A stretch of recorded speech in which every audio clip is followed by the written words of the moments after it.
It's time.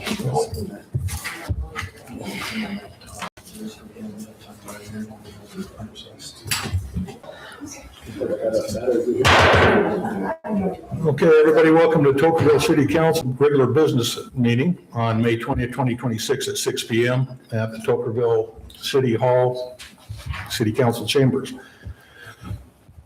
We call this meeting to order. The Pledge of Allegiance will be led by Councilman Campbell and statements of belief and opening prayer by Councilwoman Chamberlain. We'll proceed to that point. Rise. And begin. I pledge allegiance to the flag of the United States of America and to the republic for which it stands, one nation, under God, indivisible, with liberty and justice for all.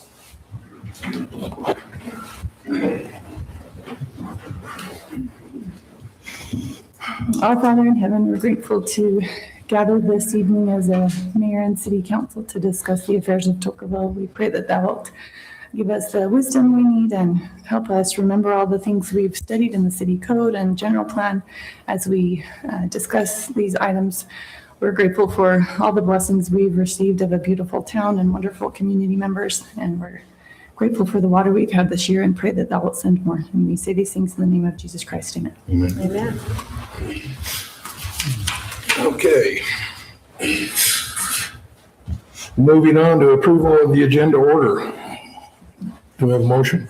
Mayor, I'll make a motion to approve the agenda order as is. I'll second it. All those in favor? Aye. Any opposed? Disclosures and declarations of conflicts from the council members or mayor? None for me. None? All right, consent to the agenda, review and possible approval of meeting minutes from May 6, 2026 city council meeting. Everybody have a chance to review those?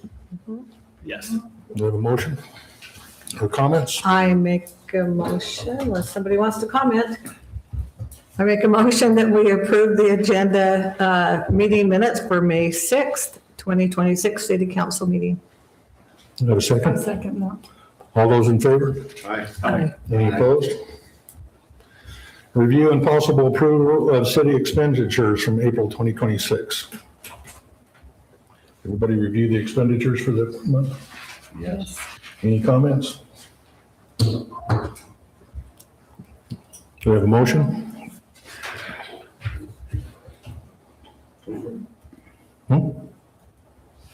Yeah, I'll make a motion that we approve the city expenditures from April 2026. Do you have a second? I'll second it. All those in favor? Aye. Aye. Aye. Aye. Any opposed? I'm opposed. Okay. All right, city council reports. Who wants to start off here? Those are council reports, right? Yeah. I got a couple there, Mayor. So I attended the Hurricane Valley Fire meeting on last week. A couple things that the fire district's looking at. They developed a building authority, which is made up of the Hurricane Valley Board. We're looking at bonds for building a new fire station. So the first one to go in would be at Sand Hollow. That's going to be a fire station along with the administrative building and some training. And that'll be somewhere in the vicinity of the entrance to Sand Hollow and where Madness is across the way. They're also looking at a couple more fire stations. One is what they're calling tentatively right now, just the Firelight Fire Station.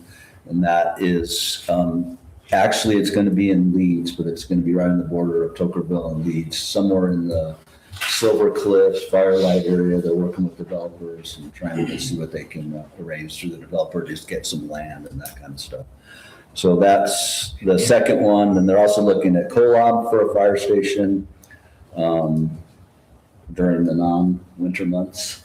And then they're also looking at Virgin and 300 South Hurricane for fire stations.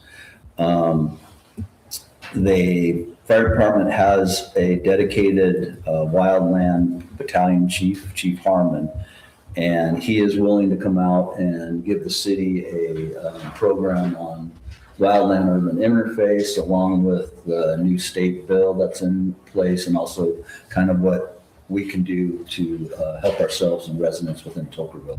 So some of the cities have done it as part of the council meeting. Other ones have done it as a standalone meeting. So whatever, I'll get with you later, Mayor, they can see what might be best for our community. And then the last thing which I think everybody is wondering about. So Mayor Sipp and former Mayor Sipp and former Mayor Hoster of Leeds were instrumental with our representative Ellison in getting the property tax, sales tax through to help reduce the property tax for the fire district, and that finally made it through. It went into effect back in April, and so right now, the fire department, we're looking at a 50% drop reduction in the increase of the property tax last year. So let me say that again. We're looking to reduce the 50% increase that went through last year on your property tax. The reason for that is because the sales tax didn't go in effect till April, and the fire district needs that 6 months or so to figure out how much they're actually bringing in with sales tax. The goal next year is to reduce the other 50% of the increase from last year, and along with looking at how much sales tax we're gaining so that we can hopefully further reduce the property tax. So that is the Hurricane Valley Fire District report. I also serve on the mosquito board. Because of the warm weather with the mosquito board, this year they have collected 3,251 mosquitoes already compared to 906 last year. Last year they had 2 service calls at this time. This year they've got 36. So call for service if you're getting bit by mosquitoes. It's part of your property tax. They're happy to come out and try to figure out where the mosquitoes are coming from. One of the other things the district is doing is they're going to the public schools and they're educating the students on mosquitoes and ways that the district is trying to reduce them. And so just more community involvement with the students and that kind of stuff. I don't think we got enough rain to have any standing water for them to breathe. Yeah, exactly. So, and you guys are welcome to come. The meetings, next Hurricane Valley Fire meeting is June 11th, the second Thursday of the month. Next mosquito meeting is 8/13. It's also the second Thursday, but it's every couple months. Yeah. Well, I know Firelight originally had land identified for a fire station. Yes, sir. That's what they're working on. Okay. Yep, exactly. Any other council members? I have one. I attended the Zion Regional Collaborative meeting, and it was very helpful. The very beginning of the meeting, they just have everybody go around and talk about what's going on. To me, the most useful piece of information I took away was that there's now a park and ride in Virgin. So if you or your loved ones are trying to go to the park and you find that all the parking is full, you can park in Virgin and the bus goes up there. It's worthwhile to check the county bus schedule to make sure you hit that right. But they seem like a useful organization, and it's on the agenda for us to discuss it further later in the meeting today. Well, and I'll say on Zion that if you want to go visit it, do it really quick because UDOT's going to be trenching up through Zion and it's going to be closing one lane down. So I'd go now. Yeah. Okay, any other reports? Okay, we'll move on to presentation by Washington County Sheriff's Office. I see Sergeant, but I didn't get your name. Sergeant O'Brien, Sheriff's Office. Welcome. Prefer to be up here? Yeah. So again, I'm Sergeant O'Brien at the Washington Sheriff's Office. Chief Fuller was originally scheduled for this. He unfortunately had quite a few conflicts. He apologizes for that, but asked for me to come and speak with you guys as well. So I don't necessarily have more so a presentation, more so just some updates as well as some confirmation of the things that Tokerville City as well as the Sheriff's Office are working on together and has been successful. So just want to mention the designated contract control time here within the Sheriff's Office and Tokerville City. It's been very successful. That's happening every single shift at minimum 2 hours. I'm not aware of any time that it's not happening, if not more than those 2 hours assigned. So during those times, we've been very successful with finding different issues. Obviously, we focus on the traffic when we're in this area, as well as going, checking houses, stuff like that, checking properties, but we haven't necessarily had any major issues unless you guys are aware of that. And towards the end, I want to open up to questions from you guys if you guys have those. And then also reassuring on, we've been focusing on the new Tocqueville Parkway with those contract times, as well as just any time we're here in the area. We found a decent amount of speeders, but we haven't had a ton of issues with that, thankfully. I think mostly because we have been seen quite often there. So unless, again, you guys have seen those issues, we're finding it been pretty successful with deterring that issue. But moving forward with the sheriff's office, something that will and can affect you guys is we are looking to get by the end of the year 2 traffic and cover units. So their main role will be to cover and assist other deputies, but when they, during their free time, their sole responsibility at that point will be traffic control, watching for speeders, watching for issues. And that's where if you guys have those issues, you guys can report that to us. We can have those individual deputies focus on those areas to be able to help deter crashes, speeders, stuff like that, if you guys have those. So by the end of the year, that's the goal. It's already being budgeted and should go through. So that's something exciting to be able to be in effect. And then I was also mentioned that something about the drug task force and some questions regarding that had come up during the last meeting. So with those, I can absolutely answer those. I did 4.5 years in the drug task force until I promoted about 1.5 years ago to patrol sergeant.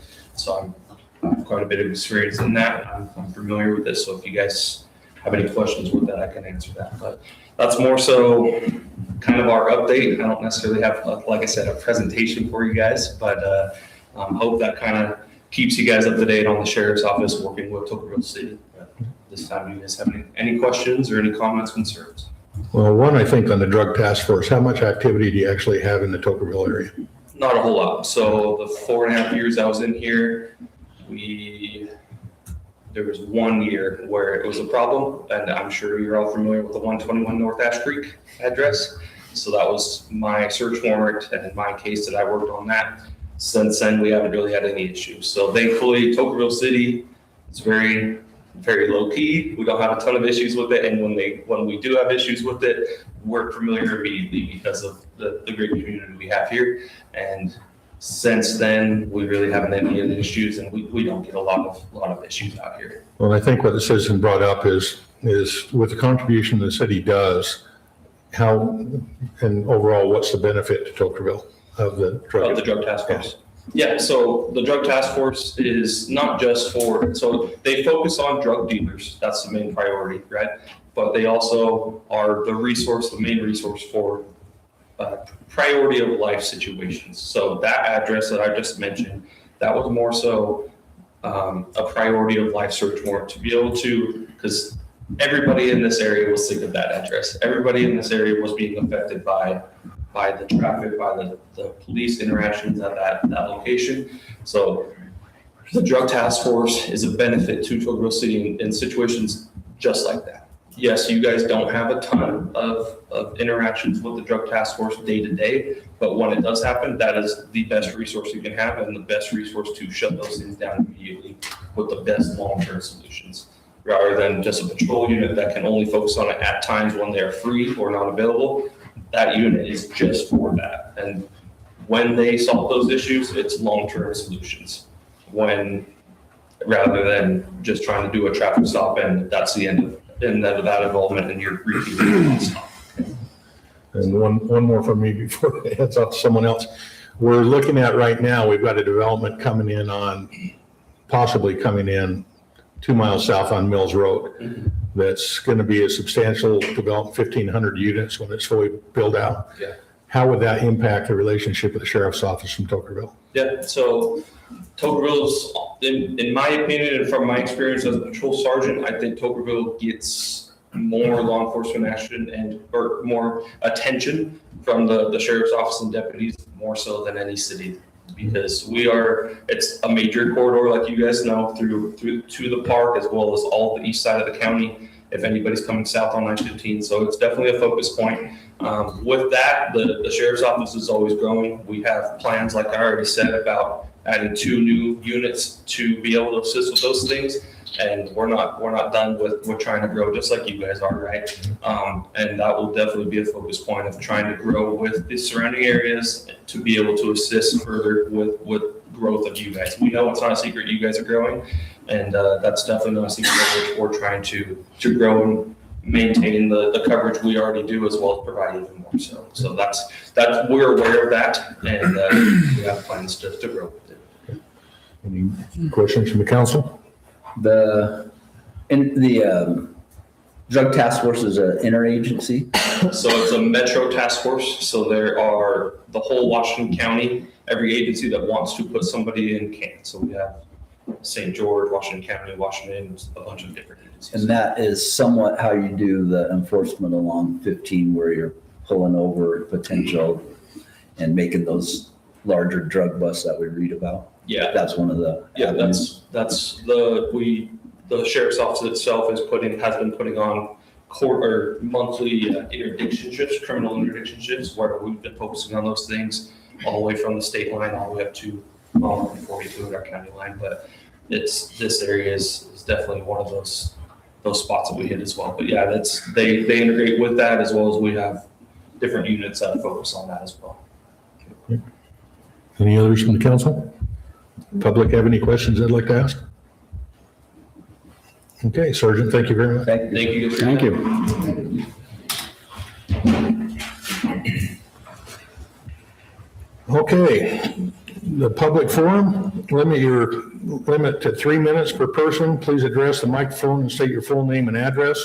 Please note there may be no response from any city official during this time. For specific questions, please contact staff directly. So the public forum is open if anybody would like to address the council.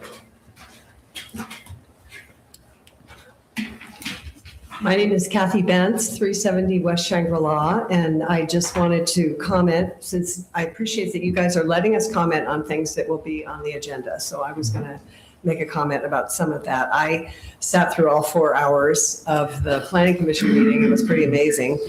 I was very happy with the outcome of that and their discussion and their votes and what happened.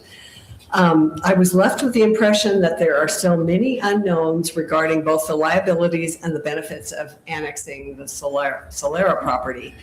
In fact, I wondered whether Nancy Pelosi's famous line would apply here, that perhaps we should annex it so we can find out what's in it. We can't know ahead of time whether this will benefit or harm Tokerville. That was the impression I got from listening to that discussion. In fact, at around the 3-hour mark, Attorney Bruce Jenkins mentioned that the county's water policy has recently changed. And now, I may not have understood this completely, but I came away with the impression that Tokerville would not be billing for the water, whatever happens. It also sounded as though annexing the Solera property may provide little or no water benefits for Tokerville. So it wouldn't help us and may harm us actually to take this on. Maybe I didn't understand that right. There's another matter that I feel strongly about, and that is that if only the mayor, whoever the mayor is, not necessarily this mayor, whoever our mayor is, if only the mayor has the authority to decide who stays on the planning commission, we will have removed an important check and balance.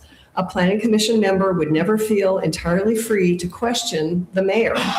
And I think that this city of all cities should understand why that is not a good idea. We should have a planning commission that can feel free to ask questions and to say what is on their mind. So anyway, thank you so much.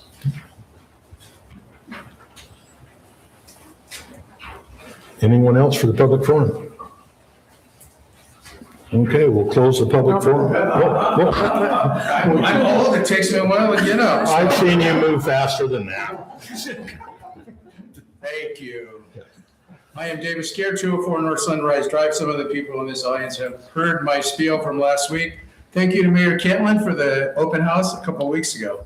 The mayor's presentation was an eye-opener for me. Tonight, I speak to the Solera annexation and development. What does Tokerville gain or lose if we do or do not annex these 200 acres is the question I am looking for an answer to.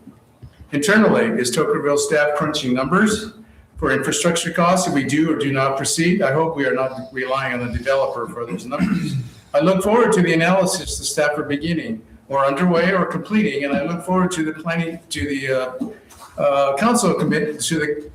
council discussion on weighing all that data and analysis. Where and when and why will these trade-offs be presented to you and ultimately to us, the general public? The Sun River Firelight, Indigo, and Meridian developments will have 1,997 homes on 617 acres. Solara will have 1,500 homes on 200 acres. Solara will have 75% of the entire Sun River development in 200 acres. Again, Firelight in total, 1,997 homes on 617 acres. Solara, 1,500 homes on 200 acres. I understand this bill is already approved by the county commission, will be built regardless of annexation by Tokerville. But how does this development square with the county commission's recent decision to allow affordable housing in unincorporated areas from Route 915 Junction to Ventura on both sides of Interstate 15? I don't see it. Finally, per Tokerville City Code 10.8.3, in your open discussion, please assure the community that the proposed annexation satisfies all 9 standards of review before your approval. Please heed the denial recommendation of the last week's planning commission. Thank you for your time this evening. Thank you. Okay, anyone else? And I'll do a sufficient pause to see if anybody gets up. Okay, we'll close the public forum. Thank you for your comments.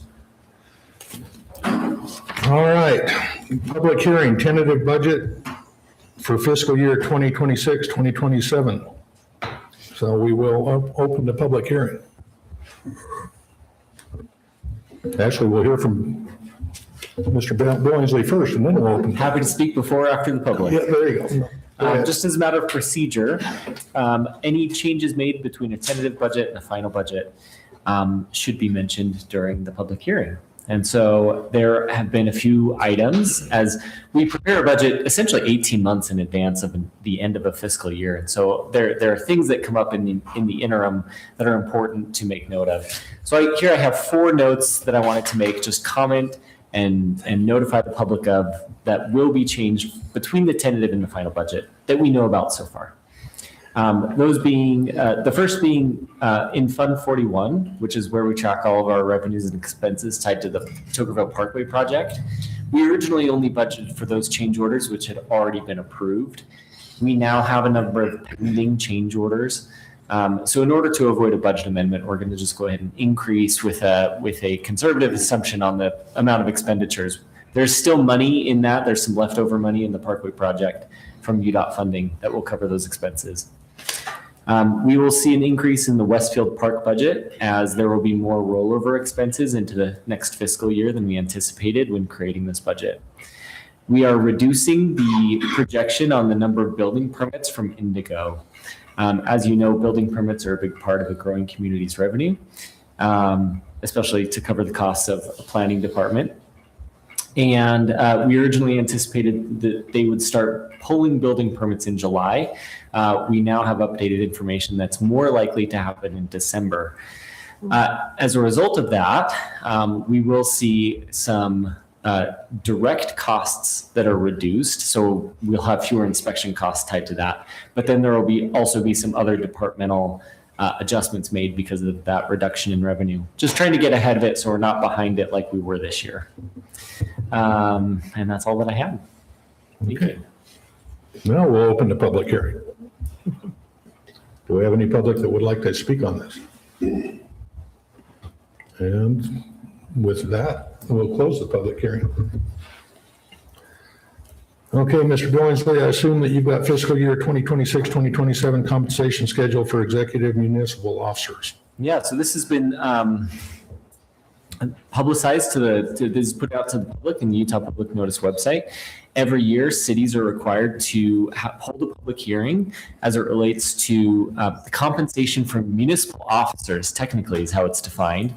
All but 2 of our city employees are defined as municipal officers. So essentially, we just roll our entire compensation schedule into that. So the purpose of this hearing is to put it out in front of the public, allow comments from the public, and then it will be in front of the city council next meeting for a vote, which includes the cost of living adjustment, and the proposed merit increase. So both of those will be deliberated on in the next council meeting by city council. That said, the cost of living adjustment, just by way of information, is proposed at 2.7%, which matches the Social Security cost of living adjustment. And the merit is proposed at 4%, for all eligible employees. Okay. On that, we'll open the public hearing. Do we have any comments on that one? And we'll close the public hearing. Okay. Business items. H1, statement that Tocqueville City is considering levying a property tax rate for fiscal year 2026-2027 that exceeds the certified tax rate, which would generate approximately $98,000 in additional ad valorem tax revenue, an approximate increase of 33.8% for the purpose of funding legal expenses, pavement preservation, and general fund department operations. If the city proceeds with the proposed tax rate increase, the city will provide notice and conduct a public hearing at which members of the public will have an opportunity to comment on the proposed tax rate increase. And that is all part of the truth in taxation, correct? Good. Business item 2, discussion and possible action on a nightly rental application for 220 West Old Church Road submitted by Jared Darger, tax ID number T-91-B-4. Current zoning is agriculture A1 district, all-star zone change. Okay, Emily? Yes, so this is a nightly rental application. Went through planning commission last week with a public hearing. It is a complete application and it does meet all the requirements of our nightly rental code. Planning commission, like I said, held that public hearing. There were no comments from the public and they recommended approval 5-0. Okay. Any questions from anyone? Okay. What happened to item 2? What? That's when we're on. No, we're not. We're on some zone change right now. We skipped over. Nightly rental application. skipped Okay, over. number 2, H2. You're on 2? It says Oh, you said, I think you read 3. Okay, we're on 2 now. I'm looking for the, The nightly rental on 220 West Old Church, so Yeah. that's 2. Okay, we were, do we have a motion? you were reading 3. You're fine. I'll make a motion, Mayor, that we approve the nightly rental application for 220 West Old Church Road submitted by Jared Dogger. We have a motion, do we have a second? I'll second that. All those in favor? Aye. Any opposed? Any abstain? Aye. Okay, Didn't say it very loud, I guess. yeah. All right, motion passes. Item 3, discussion and possible action on ordinance 2026-XX, an ordinance amending the official zoning map of Tocqueville City for tax ID T-125-H from agricultural A1 district to agricultural A.5 district. Zone change application submitted by All Star Excavating LLC. Is it Emily? Yep, this is a zone change application. Also went through a public hearing at Planning Commission last week. No comments from the public, just a few questions, logistical questions for future development came from the Planning Commission members, and I think we answered all their questions, and if and when that comes up, that will come before Planning Commission as a development application. So they're requesting a zone change just from the agricultural 1 acre district to the half acre district. So minimum lot size in that area then would be half an acre instead of an acre. Their application met all the requirements and it is general planned as agricultural, so it is in line with the general plan. Planning Commission recommended approval 5-0. Okay. Any questions? How many acres is that? 10. 10 acres. Okay. Do we have a motion? My mother-in-law talked to me about this, so I'm going to abstain. Okay. All right. She owns part of it, so.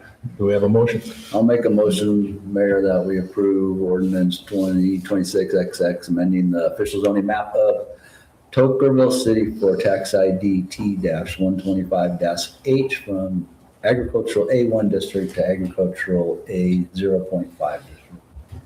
I'll second it. Okay, I have a motion to second. All those in favor? Aye. Aye. Any opposed? Okay, motion passes. Did Wayne vote? Yeah, Or did he not? that's not Hillside, right? It will be Hillside, but the zone change doesn't. But they've got to come in individually on the half acre lots, so. The Hillside would come in at a later time. Can't really. I understand it come a later time, but if it's not buildable, it's not buildable, so. Well, it's agricultural. You're going from a half acre lot agricultural, so you're not approving any building on it. You need to remember though that there is developable property between 10% and 30%.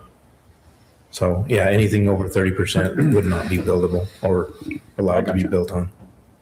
And each half acre that they want to build on it have to come in and go through a review. Correct.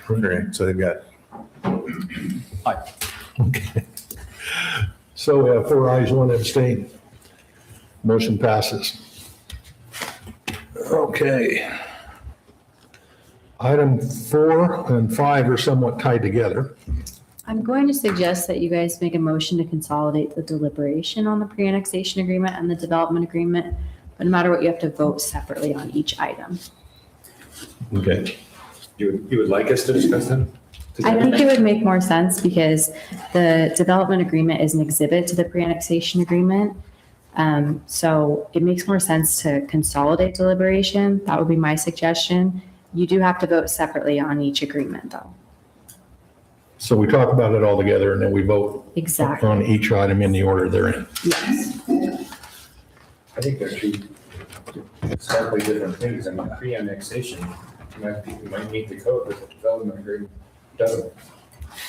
So Or not, Okay. doesn't meet the code, but I mean, the I know development deliberation. agreement, yeah, the way it works is when you have an exhibit to an agreement, typically within every agreement, I'm sure there's this language in this agreement too. The exhibits are incorporated as part of the agreement. So like, if I have an exhibit, it's one and the same. It is the agreement, but just because of the noticing requirements, we had to notice them separately. I know it's confusing. So that would be our suggestion. If you guys don't want to consolidate deliberation, it might be a little bit wonky to discuss them, but you could do But that. just for clarification, anything that we talk about changing or discussing and changing in the development agreement should be done in the second portion of that. They just, when they're we're voting. tied together. So because the development agreement is an exhibit to the pre-annexation agreement, it makes more sense to, like, if you were going to take action, say to approve or something. Yeah, but what to I'm put saying your is, when I make a conditions- motion on this, or if a motion is made on the development agreement, it's going to be made on the second portion and with changes or not changes. So it's, the second motion is going to be where the changes are made. Yeah, I see what you're saying. My issue is they're tied together. Yeah, they are, but They're tied together. So it's a little bit tough to discuss them and keep those items separate, right? Like the material terms of the pre-annexation agreement are the development agreement. yeah, They're all in I'm the not talking about the development discussion, just the agreement. motion. The motion, Just it's the not there should be motion. two separate Yeah, motions. two separate There motions, has to but be two any separate motions. changes stated in the development agreement should be made in the second In the part. second motion, that's right. Yeah. Okay. I'm having a problem with even looking at the development agreement while we're discussing the pre-annexation. They're two separate things. I don't want them to be tied together because if they're tied together in any possible way, if you approve pre-annexation, I don't want to drag anything in from the development agreement in the pre-annexation that somebody thinks is a given. So I Yeah, don't see how you so- can tie them together. So the purpose of the pre-annexation agreement is to set the ground rules for if a developer was to come in, right? So that's why we incorporated the development agreement, because that is the ground rules. All right. So it's a matter of, does council want to set the ground rules? Then, they would adopt this pre-annexation agreement with the development agreement if council wanted to do that. So if we came to it, if we discussed them all together, and in the planning commission meeting, that was the key issue, was the issues in the development agreement.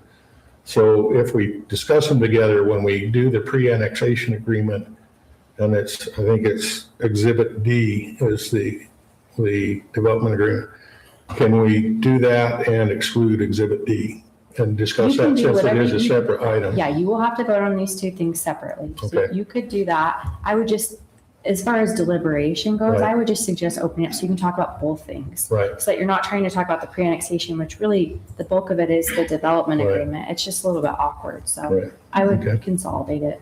That'd be Okay. our For suggestion. the discussion. The deliberation only, I would Right. consolidate. Okay. Are we okay with that? We have a motion to discuss the two together? I'm not okay with it We need a because motion. I feel like it ties it together. And that's where the planning commission stumbled. Just for Because they thought it liberation. would tie together. And that's, and Well, we're gonna vote them completely separately. You The have two to are vote on them separate. separately. yeah, but But where it's, until you get to where you're looking at Exhibit D in the pre-annexation, because it's a part, called in as a part of it, you kind of have to discuss it because it's part of the pre-annexation, unless we discuss it and decide to separate it when we do the vote. because Well- it's not, one item goes away if there's no pre-annexation, the other item's not even worth discussing. So you're kind of together, but they're two, and I feel they're two separate things. Well, we're gonna vote on them separately. You have to vote on them separately. We could talk about them all the same and then vote on And them. then we're gonna vote on them Suggesting that you separate it talk back about them out. At the same time, yeah. So after you hear that, and you combine all these things from the possible development agreement, how are you gonna make a conscious decision in pre-annexation? How do you make a decision on pre-annexation without discussing the development agreement where it's an exhibit in the development agreement? Well, maybe we should have read the development agreement first, so we can decide if we even want to annex it. I know it's a little It's bit kinda backwards cumbersome. for Yeah, me. it's just the process we had to follow under state law, if that's what council ultimately decides they want to do. If they wanted to go this route, this is what we had to do, is we had to do what's called a pre-annexation agreement. That's just the term for it. And then, we incorporated the actual development agreement so that the terms are there. It's what's being contracted for. Well, and keeping in mind, the pre-annexation doesn't mean we're annexing. If we It does not. even agree with the pre-annexation, if we voted to go forward with that, they would then have to come back and apply to be annexed, at which time we could say yes or no.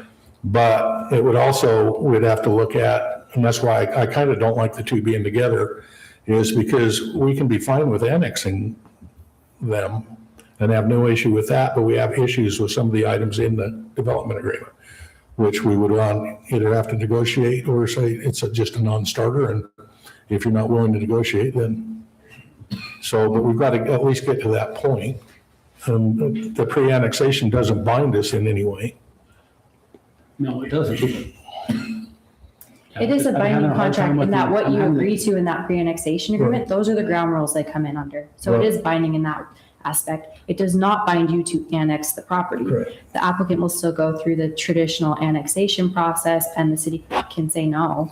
But there again, we're getting into the same thing. If we could vote to do the pre-annexation and exclude Exhibit D, which we would vote on Exhibit D in the next vote anyway. Yeah, I think that, I want to make sure we don't stray too far. I think the question right now is, do we talk about them together or Right. separately? I would suggest that we just talk about them together and then whatever decision you guys decide to make, you have to Okay. vote on them separately and we can walk through that, Okay. whatever you guys decide to do. Do we need a motion to discuss them Yeah, let's do a together? motion to consolidate deliberation of items 2 and 3. Or sorry, A motion 4 and a and vote? 5. Yeah. I'll make a motion, Mayor, that we combine the discussion for business items 1 and 5. Second. We have a motion and a second. We want a roll call? Aye. Nay. Aye. Aye. Okay, motion passes. So, discussion of item 5 and 6, the pre-annexation agreement and the, 4 and 5. 4 and 5. 5 and 6 looks easier, but, okay, 4 and 5. All right, we have representatives from Solora here. You were at the planning commission meeting, obviously. Do you want to kind of give us an overview and try and answer any of the questions the planning commission had and the citizens have? If you have questions for me, I don't remember all the questions for 4 hours. I don't remember all of them either, but there were some key things in it, but, or we can, Answering questions if you want to pose some to me. okay. If you don't want to have us, I could, this is the first time the council has seen it. I know you've been before the planning commission twice, so. people here, speak into the microphone. Yeah. Aaron Tilton from Solara. We appreciate the opportunity to come and explain the project. It was obviously at the invitation of the city. I think it was in the August meeting of the Washington County Water Conservancy District. During the approval of that development agreement with the Water Conservancy District, the topic came up, and the city invited us to come explore the annexation process. And so we've done that. I think that's been 9 months, I think, since that time, and until now, I think there's been substantial information shared, and we're happy to answer any questions and go through the process. I know there was a tour. We took several of the planning commission on, and some members of the council and the mayor. And try to address everything that we have done up to this point. It's a little bit like drinking out of a fire hose, because we had 3 years of development work before coming here, and approvals by the county, and went through lots of studies and things that we did, and we've subsequently provided that information to the planning commission in multiple forms and fashions, and had the discussion. And so I feel like there's been a lot of information exchanged and great questions asked, and we tried to answer those the best we could. And what we would like to know at this point is certainly the disposition of the city council, and there's going to be a vote. Obviously, we'll know that shortly. The planning commission turned down the applications, or voted not to recommend the applications of the development agreement. And so there may, I guess what I might just express is some concerns that we have, knowing that maybe this is not going as well as maybe the Water Conservancy District hoped for. And we came here obviously at the request of the city to explore that. As the mayor stated, that even if It wasn't really, can I interrupt on that part just for a Yeah, second? go ahead. So the way that it actually happened is that the water district asked if Tocqueville would entertain the pre-annexation or an annexation.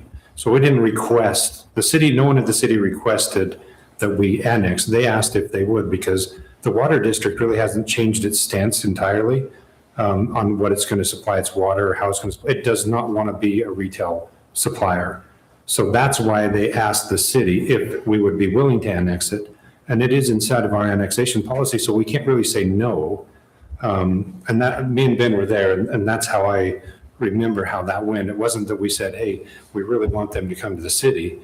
It was that they don't want to be a retail water supplier. I actually reviewed the board minutes from the August meeting earlier today, and Ben's comments, it was the city is requesting. So if you'd like to review those minutes, but the city did request. We didn't ask anyone on the board to do this. The board, from discussions from, again, I think there were previous members of the council or the mayor that got in touch with us before that meeting, and then with Ben. And when we went there, there's a statement in those meeting minutes that says the city is requesting the annexation, or the review of an annexation process. So if you'd like to, you can review that. But we didn't voluntarily. I think that would have been at the request of the water district, was requested us to do that. No, I think there's a little bit of confusion in that, or because it wasn't really like, and I'll review them again, but we were actually with Zach last night and was talking about that. And so anyways, I don't remember if it was exactly that way or not. Okay. So the concern that we have is that, just as the mayor mentioned before, you could approve the pre-annexation agreement and the development agreement, and all of these agreements together and go through this. We would still then have to petition the city for annexation. And there's no guarantee that that would be successful.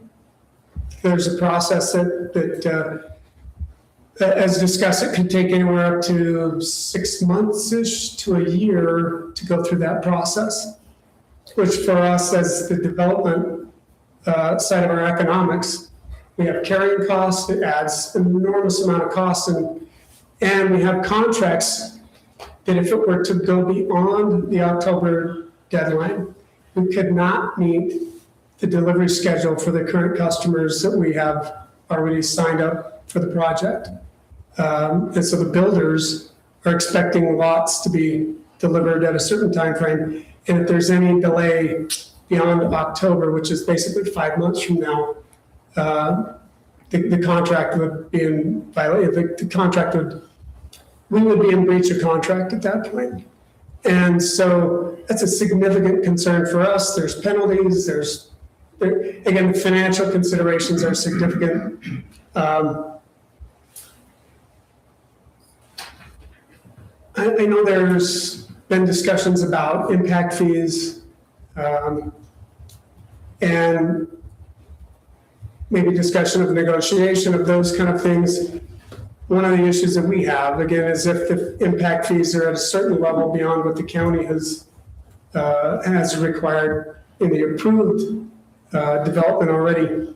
Again, we've received information just recently from our customers saying that would require a complete negotiation of the entire contract, and they would expect us to absorb fees and do different things. And that, we did the analysis, that would take us beyond our contingency margin in our development, which is obviously not tenable. We couldn't issue bonds, there's a significant amount of offsite infrastructure. The forecast for that is somewhere in between $60 and $80 million, depending on certain contingencies are related to that. And so the difference in impact fees would be roughly around $28 million. So it would be significant in terms of feasibility and, the impact of the contracts that we have already. So those are our concerns. And maybe if you have questions for me about maybe the concerns that you guys have and want to maybe get answers from us or some information, I'm open for that. But I don't know how to really answer any more questions that the planning commission, we answered some questions there. I don't know if you have duplicate questions or new ones, or maybe I'll just. Well, we're a separate body, so we're going to ask our own, and yes. I'm pretty sure we'll be able to come up with some. Let me start off with having done two development agreements when I was on the planning commission. I do want to commend them. It is not an easy process. Trying to understand the concept of the development agreement in lieu of the ordinances, it is a challenge when you're so focused on following the ordinances, and then all of a sudden you have these come before you and go, yeah, well, you got to kind of forget that because this is a separate bucket. And that's an awfully tough thing for a commission to do when they're so focused. And I'd also like to commend the chair, Mr. Raymore, for recognizing that that's what the staff went through to get it there, what the commissioners went through, all this work that they did, and the citizens that came out and spoke on it. It was, to me, a meeting like most of the meetings should be on an issue like this. So I do appreciate all that they did in that. I do have a couple questions. One, it calls out, I've always heard there's no commercial in yours, but it does call out commercial in one of your annex. Is there or is there not commercial involved in it? The nightly rentals would be considered commercial. Oh, is that what it's referencing when it says commercial? That reference really should come out. I think originally there was, correct me if I'm wrong, intent to do some commercial there, but it would just be more of like a use than like commercial. All right, So yeah. we removed it from everywhere. I think that's a scrivener's error. It just needs to be X'd out. I'm just trying to, Good catch. yeah. So, and the water district, the county had given you 75, I'm going comparing theirs to ours, given you 75, the water district has approved 74 in their document, which I thought was a bit odd, but. Yeah, I'm not sure why the discrepancy to one home. Okay.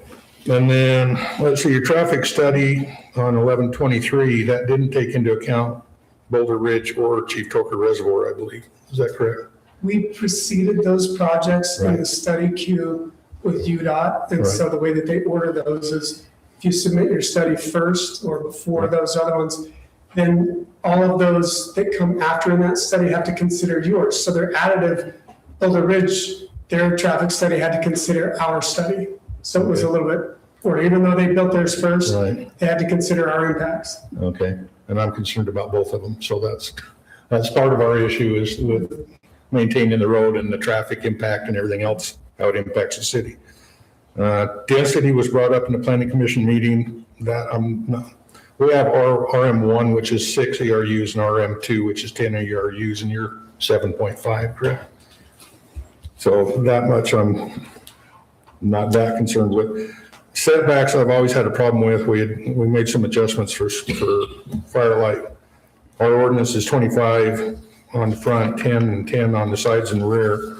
You're doing 20 on the front, 10 on the sides and on the rear, and 5 on the sides, which I've always been opposed to, but that's just me for a number of reasons. The appearance of it, the risk if one's on fire, how close it is to the other, that's just always been an issue with me. And I think we required Firelight, that discussion came up, and correct me, Joy, if I'm wrong, but we required them to be 8 feet. So, right? Yeah, so. Okay. Now the big ones, to me, Exhibit E, the waived impact fees pretty much is a non-starter.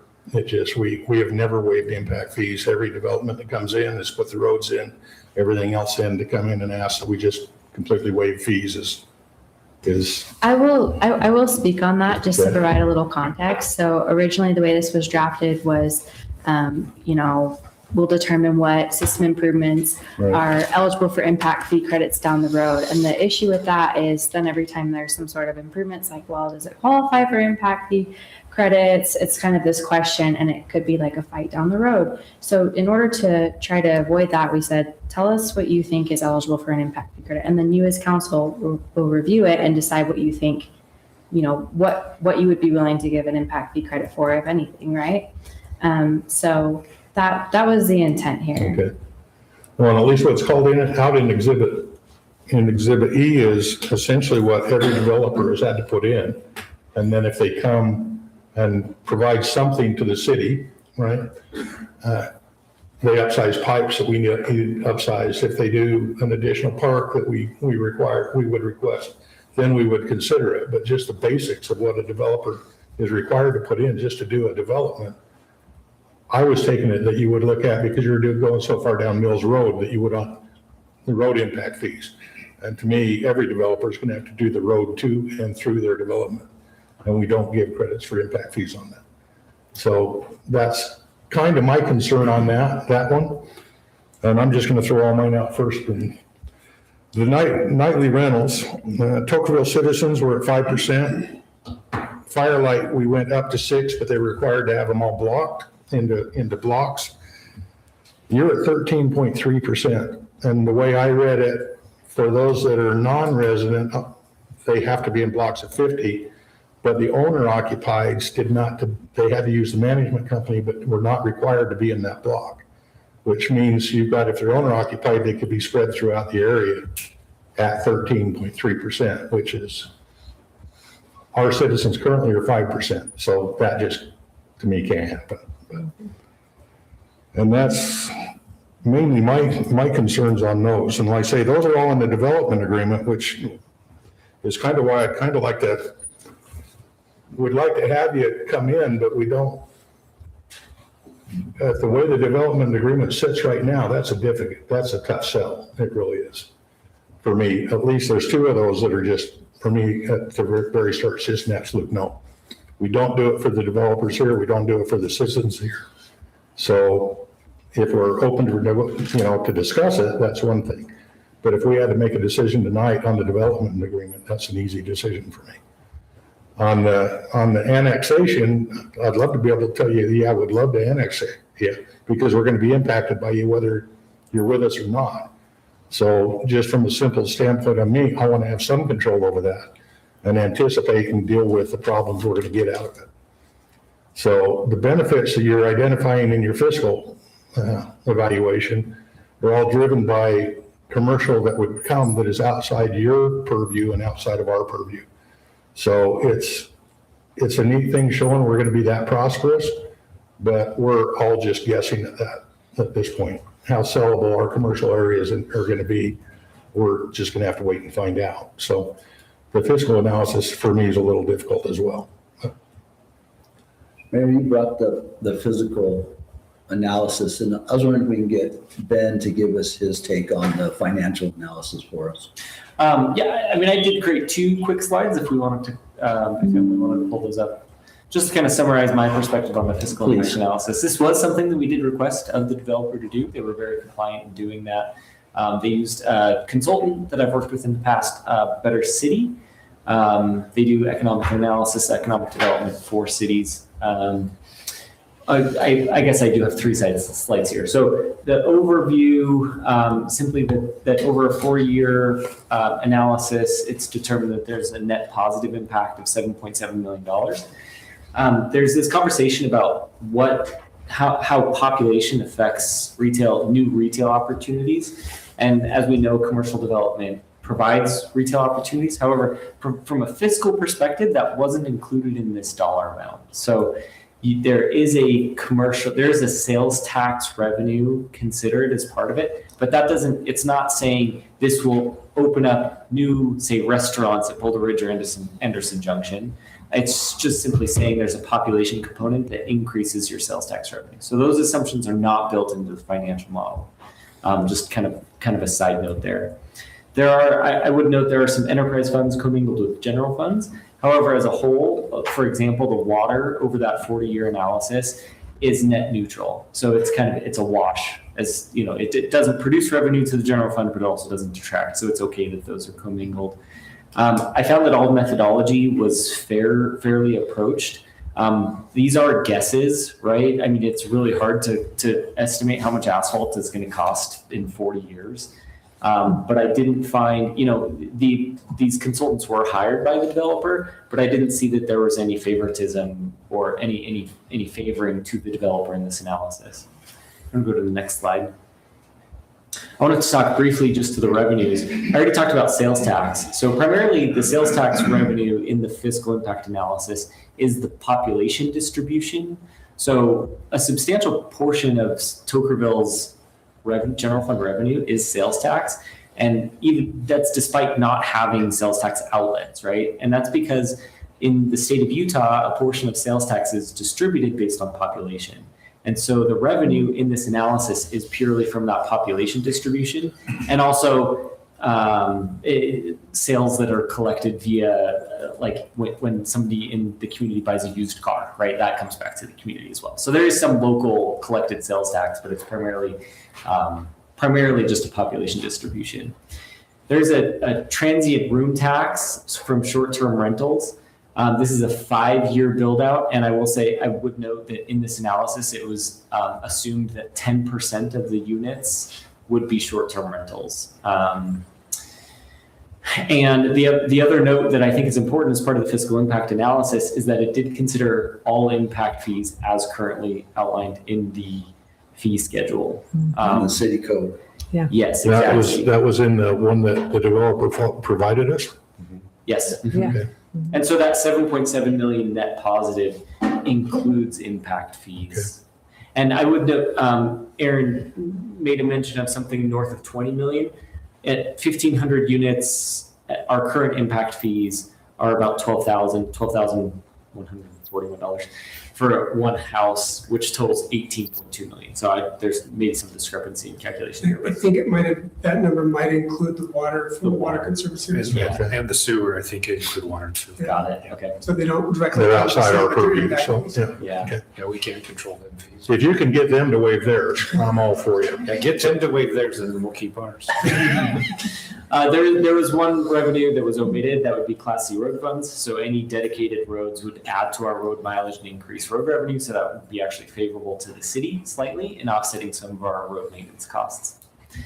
As far as expenses are concerned, there was an interesting approach in that road maintenance is really weird in that new asphalt kind of doesn't require maintenance for a while. You maybe crack seal, chip seal, slurry coat, whatever. But those costs are relatively minor compared to like a full mill and pave.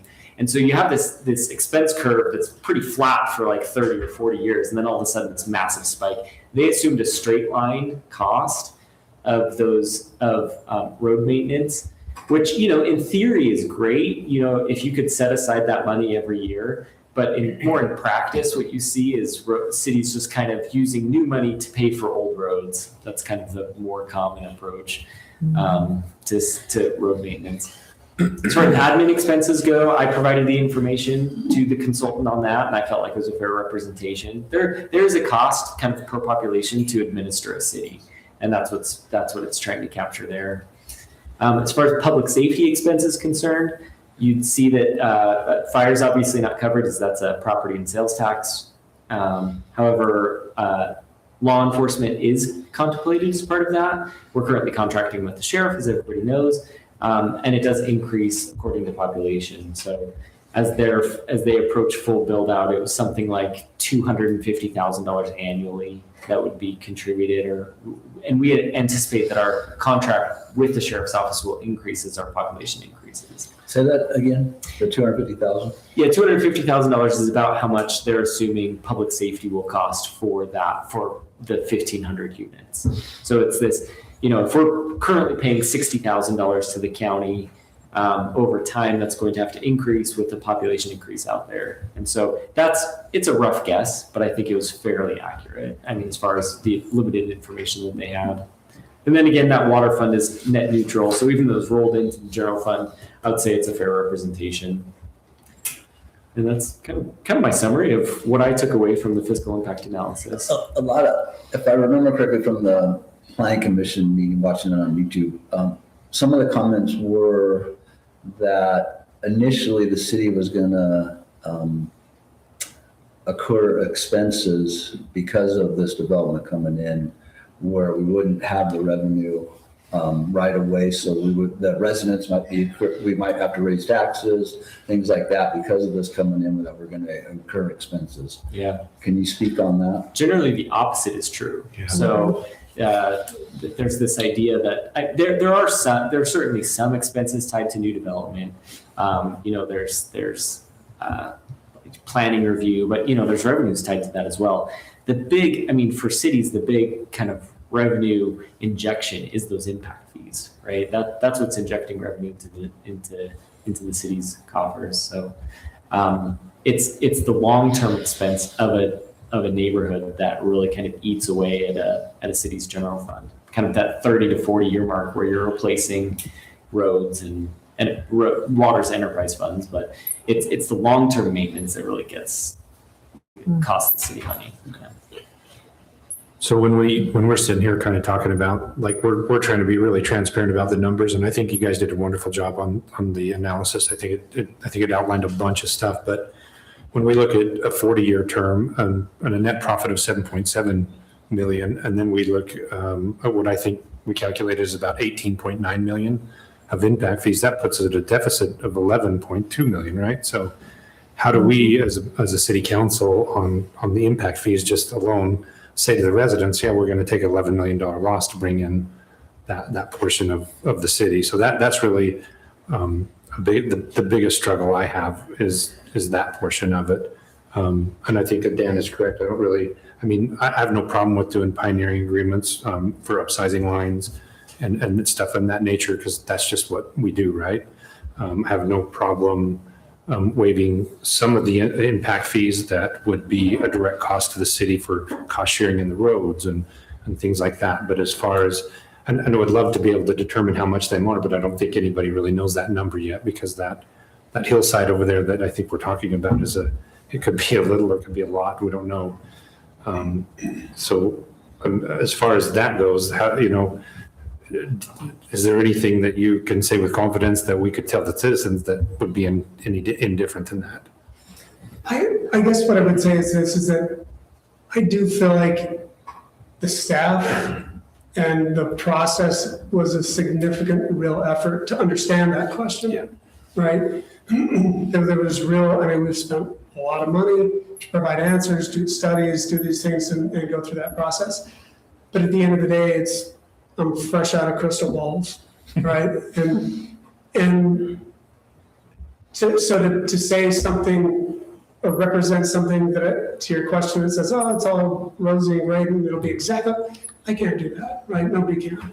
And And what we don't want to have happen is, we don't want you to feel like we're forcing ourselves on the city. Or if you determine that this isn't the best thing for the city, then it's not. And we want you to make that decision, vote however you feel like you're going to vote, and go through the process of doing that. We've done our best to provide you with the information that we have. We can't make any assurances, that the city can't make any assurances about whether an annexation will be completed or any of those things. So I feel like both sides have done a really good job to come to this point. Yeah. To then say, well, we have kind of a jumping off point. Either we're, locking arms, or we have to, part ways, in terms of that. And I guess I would just, again, as the mayor said, commend everybody in the process. It's been a really good process. We've learned a few things in doing this unique to Tokerville to really consider what it means and really understand that, getting all the data from Ben and going through the meetings and, everything. There's been a lot that has happened.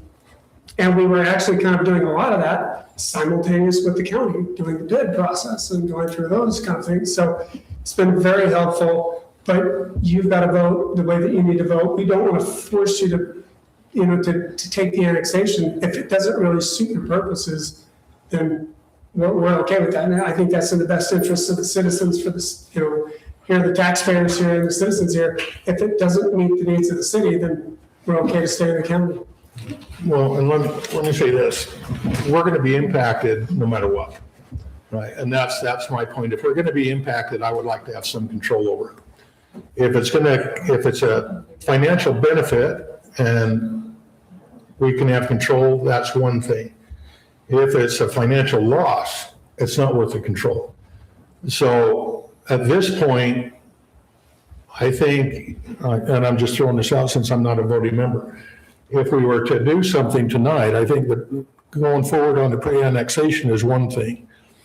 If the development agreement is a separate thing, so that we have time to knock that out and find out exactly where we stand. If it stands where it is right now, it's an absolute no, in my opinion. I mean, there's no qualms about it. And that would be, we can't do for you what we don't do for our own people. And if it's not a benefit for the citizens, why would we even consider it? So at this point, we can't get to that point until we sit down and actually knock out through the development agreement, in my opinion.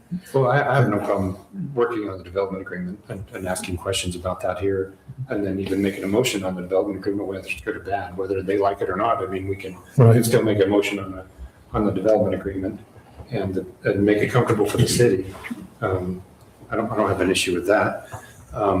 The next question and kind of follows up with that and the same question that Todd. So when you talk about the impact, I think it's kind of opposite of what everybody thinks is the city's going to bear financial impact for this coming in if it's not in the city. It's a bigger financial burden on the city because everything connects to Tokerville. The water, the sewer, the roads, everything comes to Tokerville. So we lose money, we'll eventually lose money and we'll probably lose money in the front as much as the back if we don't try to take and get some of the revenue that's coming in. And just like we see, the impact fee credit or the impact fees is a giant source of our revenue. We're looking at our tentative budget for next year, and that is it the largest line item or the second largest? It's not general fund, the impact fees aren't within a general fund, but it's probably, as far as individual revenues across all funds, impact fees are the biggest. It's the largest. So if we take that funding source out of Tokerville, that's where, so we can gain that or we can lose that, right? So my next question has to do with the nightly rentals. So what we've done in the past is we've said, if you want to, for a city as a whole, the city can obtain 5% of nightly rentals, right? And that's off of water connections. So then we had a lot of developers come in and say they wanted to cluster and they wanted to do things in that nature so that they could control their nightly rentals how they wanted them to be. So we basically worked on that ordinance and we created, they got a 1% bonus if they clustered all the ERUs inside of that nightly rental in one area, and that was controlled by a manager. There was someone on site. Someone could go fix the toilet. Someone could take care of security. All them kind of things. So I kind of agree with Ben. It's kind of hard to say all the things that we've done in the past with the MPDOs, they get to select if they want to disperse their nightly rentals, they can do it at 5%. If they want to cluster them, they can do it at 6%. So, I mean, that's kind of what we've done in the past, and it seems to work. I think we could possibly raise the cap on the nightly rentals that are dispersed throughout the city, because we're at our max already, and we really haven't had any issues, so. We've had one complaint in the entire Yeah, time. it's kind of a test, and we might be able to raise them on the other side too, but I don't know if we can raise them to 13%. Yeah. So, It's a lot. and then I have kind of another procedural question that's not really on the development agreement, on number 6 of the pre-annexation. Obviously, it always usually comes in as a base MU20. But usually when we do something like this, and it's probably more for Kayla than anybody, is we have an overlay zone that gives the underlying zoning for the density. So going forward on that, how does the density and the zoning just kind of, I mean, I know it's by development agreement, but does it have to officially switch over to something besides MU20 so that You're they're asking not like, how would it following that look on the code? Yeah, map? How does that happen? Yeah, so, yeah, you would have some sort of like, you're basically creating your own zone, but via development agreement. This But is the first time we've done this just exclusively through a development agreement. So yeah, it would be reflected differently on the zoning map. So we'd have to probably, because if it said MU20 or something, what I It see wouldn't is- say MU20. I think That's it what it would says say in the- MU20 and then have like a hatch over it.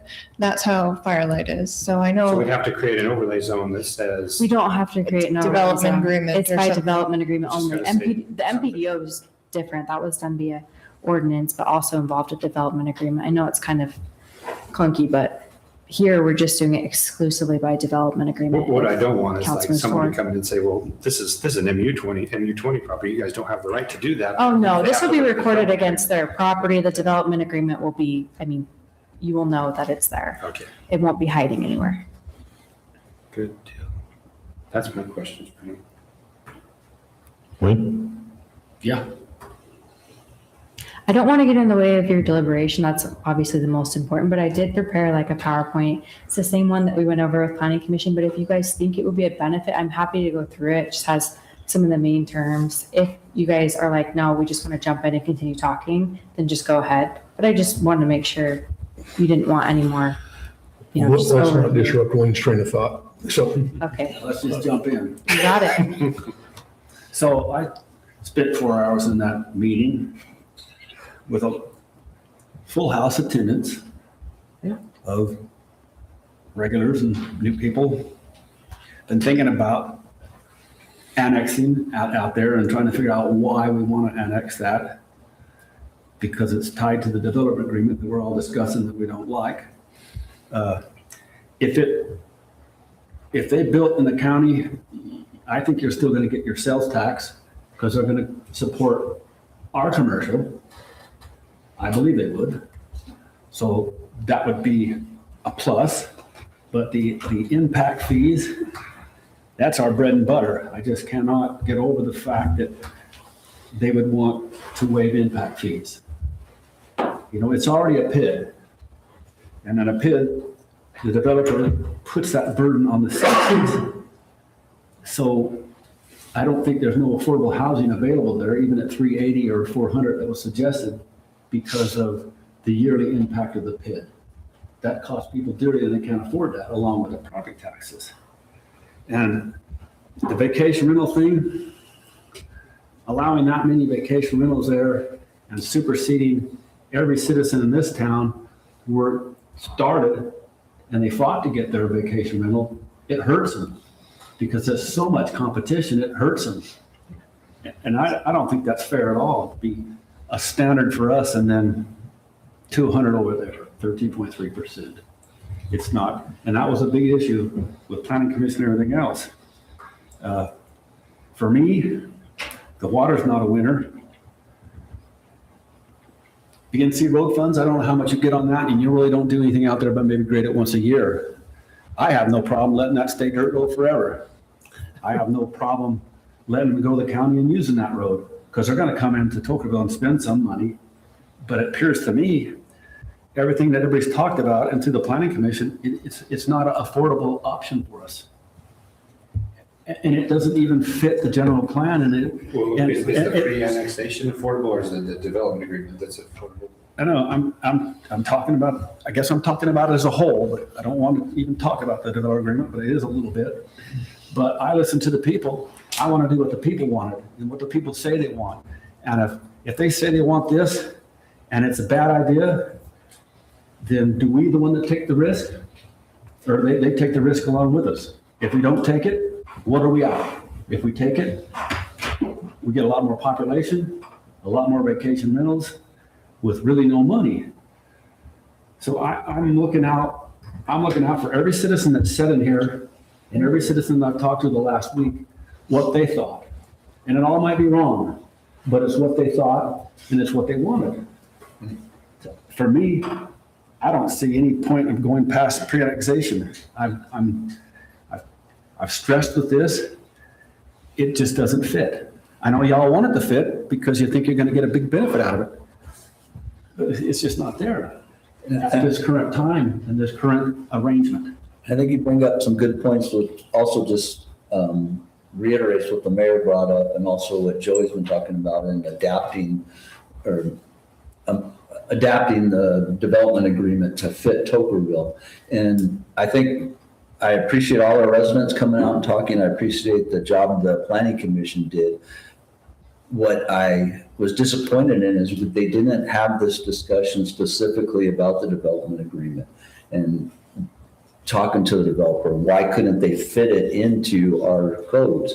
That wasn't really brought up here, so it's left us to do that.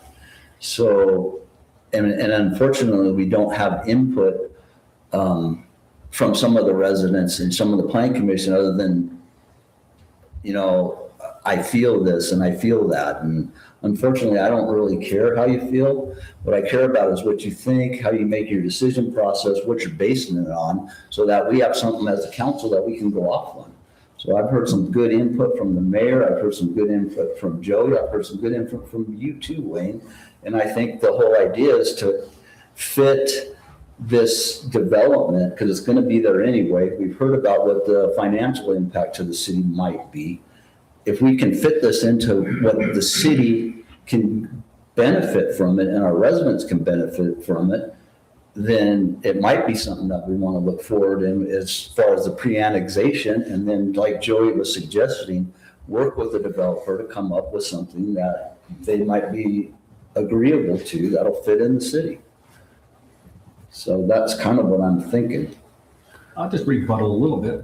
And that's good thinking, Todd. You're a good thinker. But is it the dream? Is it the want of the small town, the charm? Because it's all Tokerville. Is it the masses we want? Or do we want some kind of rurality? And that's kind of what everybody's going off of. And general plan was kind of created that way.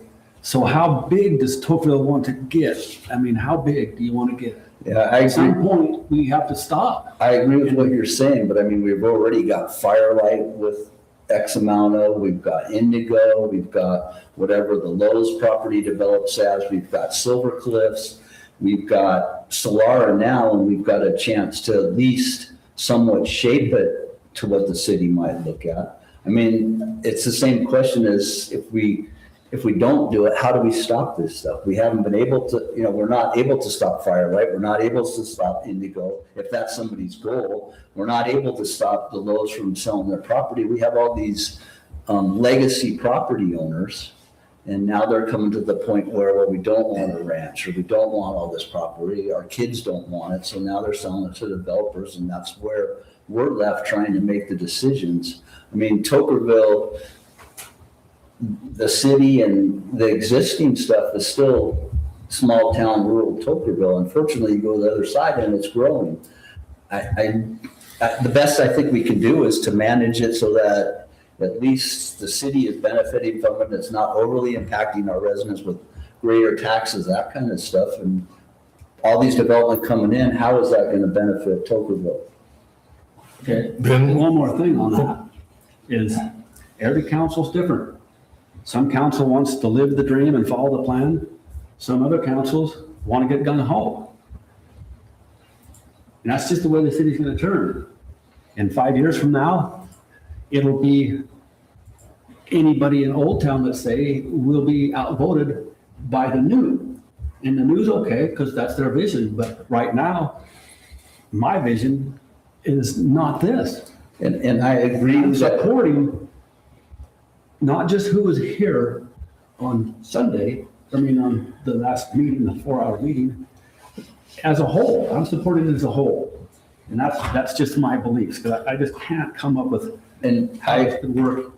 I agree I'm agreeing with the mayor. It's financially not attainable right now. So the previous, Yeah, the and I- previous administration was obviously fairly unfavorable for it because they joined in conjunction with the BLM right away. Right. Application for them to, help them get that access through. And so, I mean, I understand that look, but what I'm more concerned about is bearing a financial burden without any impact. Absolutely. Well, and That's my big. that's what I was gonna ask Ben. We figured all the impacts, if they're part of us. What's the financial impact to Tokerville if we don't annex them because you're gonna have two roads, right? If we continue with, you got Mills Road, and if we continue to support the secondary access through BLM, is gonna be ours to maintain. Yeah. What's our impact if we don't annex them? Because we are still gonna have to maintain the roadways. Yeah, Councilmember Olson actually addressed this when he said that we still gain the benefit of the sales tax outlets. So if it drives new commercial development, essentially that's what the city would be relying on to maintain any of that infrastructure, is any development that it brings as a result of having more people out there. But there's no population component, there's no property tax component. Right. So I just have a question on, so if you were to go through with the county and not us, the road between, we still have to build that. They build it, we have to maintain it They build it, but we maintain it? Okay. as we And maintain then- it currently, so. As part of my homework, my son graduated, so I didn't have time to watch the 4-hour meeting. But I called all of the planning commissioners individually. Some of them mentioned that the Water Conservancy District's policy has changed recently. Are they willing to be a retail water provider now? I wasn't totally sure what they were saying because it changed the minds of a couple of the planning commissioners, that information. So can I have clarification on that? I can do my best. Bruce said something in the last 30 days changed. What was that? The only thing that really changed is that, and I think it's going to be contemplated and changed with policy in the very near future, could be my guess, I don't know for sure. But they really don't want to be a retail seller, but they do have an obligation to provide water. In this particular instance, in my, I don't know if I'm 100% correct on this either, but one of the reasons that they want to come in is because the water district wants them to come in, right? They want the So water that we can district- be the retail. Yes, and so that we can be the retail, they'll be the wholesale. And that being said, the water district has reached out to Tokerville City to possibly take over the Silver Cliffs retail billing. And we would bill for Silver Cliffs. So that tells you right there, they don't want to do it. They don't want to manage lines, they don't want to maintain lines. They want to sell wholesale water. So I think like I said, in the very near future, they do have an obligation to provide water, but I think for development, they're going to force it to municipalities. Do you think they would ask us to do it even if they do it through the county still? But that, Yes. in the impact analysis, that was a neutral, the water. That was neutral, right? So that would be Yes, so neutral to it'd- our citizens it'd and On the it would pay financial its own side. way if we have to do that. It'd be similar to our arrangement with Ash Creek where we get, 5% of the billing and what that does is it helps offset some of our fixed costs tied to, or step costs that we have tied to our public works department. Well, I do want to make one comment off what you said. If the consideration of whether the water district would sell them water was something that they base their decision on, they should not have considered that in their decision. That's not within Yeah, that's outside of what they should have even considered. So I'm just saying that. No more to help me Yeah. have my full information. Yeah, I've got one response to Wayne. And one of Wayne's concerns, and I agree with you, Wayne, is that as the city grows, the Old Town and the original city might be outvoted by our new incoming residents. One of the ways that we can address that, and jump in here, Ben, if you want, is we can make up districts within within Tokerville. So geographic districts, right, Ben, is council members. that a way you can do that? I might lean on our elections officer. Okay. Are you familiar with? Aren't we a existing little small to municipality? do that? That's kind of outside the scope of my expertise. St. George ask the is question not again? districted. Can we district the city, Council member. the council members, Only by and district into geographic locations? I'm so guessing there's that- probably like population thresholds. Maybe Emily Because that can would speak be a to way that. to address Wayne's concern and some of our other residents' concerns that they might be outvoted by our new members and stuff. Well, That's a good that's- question. Okay, let's just swing back over. I do to- know to St. actually George the topic- City is topic. Yeah, no, I know. And Wayne brought it up, I know. so that was, it is, yeah. Wayne brought it up. No, the concern about being with all the new people moving in, that the old city's going to get voted out. So we'll talk about that at a later time. Let's try and get through this first. Cities grow. That's Cities change. Yeah. They all change, they have different ideas. Look at Virgin. You two quit looking at each other. All right. It's gonna Okay, happen. back on to Solara for a minute. All right. So do we have other, I feel, I agree totally with what has been said. We worked so hard on the planning commission to come up with that nightly rental schedule and fee and felt like it was fair to everyone. I don't think it's fair to the citizens to have a new development come in and get something that they don't. So, and the impact fees, that makes it a no for me. and I'll be blunt with you on the nightly rentals. I was opposed to the developer getting it the first time. I'm still don't like it. My opinion, if you're going to do a commercial development, if you're a developer, build a hotel. And because the nightly rentals is where the local citizens found a way to supplement their incomes. Yep. And that's what nightly rentals should be, in my opinion. So when I was on, it's the same problem I had when I was on the planning commission. I had to vote against some things I wanted to vote for and had to vote for some things I wanted to vote against. Yeah. And the code is what it is now. I think getting back to the point of this, I think we may be able to get to a point down the road where on the development agreement, if there's some leeway, we could possibly get there. It's not even close right now. But I think in order to try and get to that position, if we could get the pre-annexation through and set it up to where we could try and work the other part of it, I just don't know quite how to get there. I want to talk about the nightly rentals a little bit too, just so, nightly rentals used to be this big scary animal for everybody, right? The reality is when you have a commercial development, they're selling these tracts of houses to people that want to come and stay here for a month or 2 months at different times of the year. So these are people that are actually going to be Tokerville residents that buy these Airbnbs or nightly rentals. And so you're still dealing with residents. They're just managed by a company, right? So they're only in their house for 2 months, but they're subletting it for 9 months or whatever the time period is. It's not really a development and a nightly rent. These are communities that are still housed a lot of the time with residents. They come and use their own house and they sublet it to people that are going to manage it for them and get some income exactly like our residents do.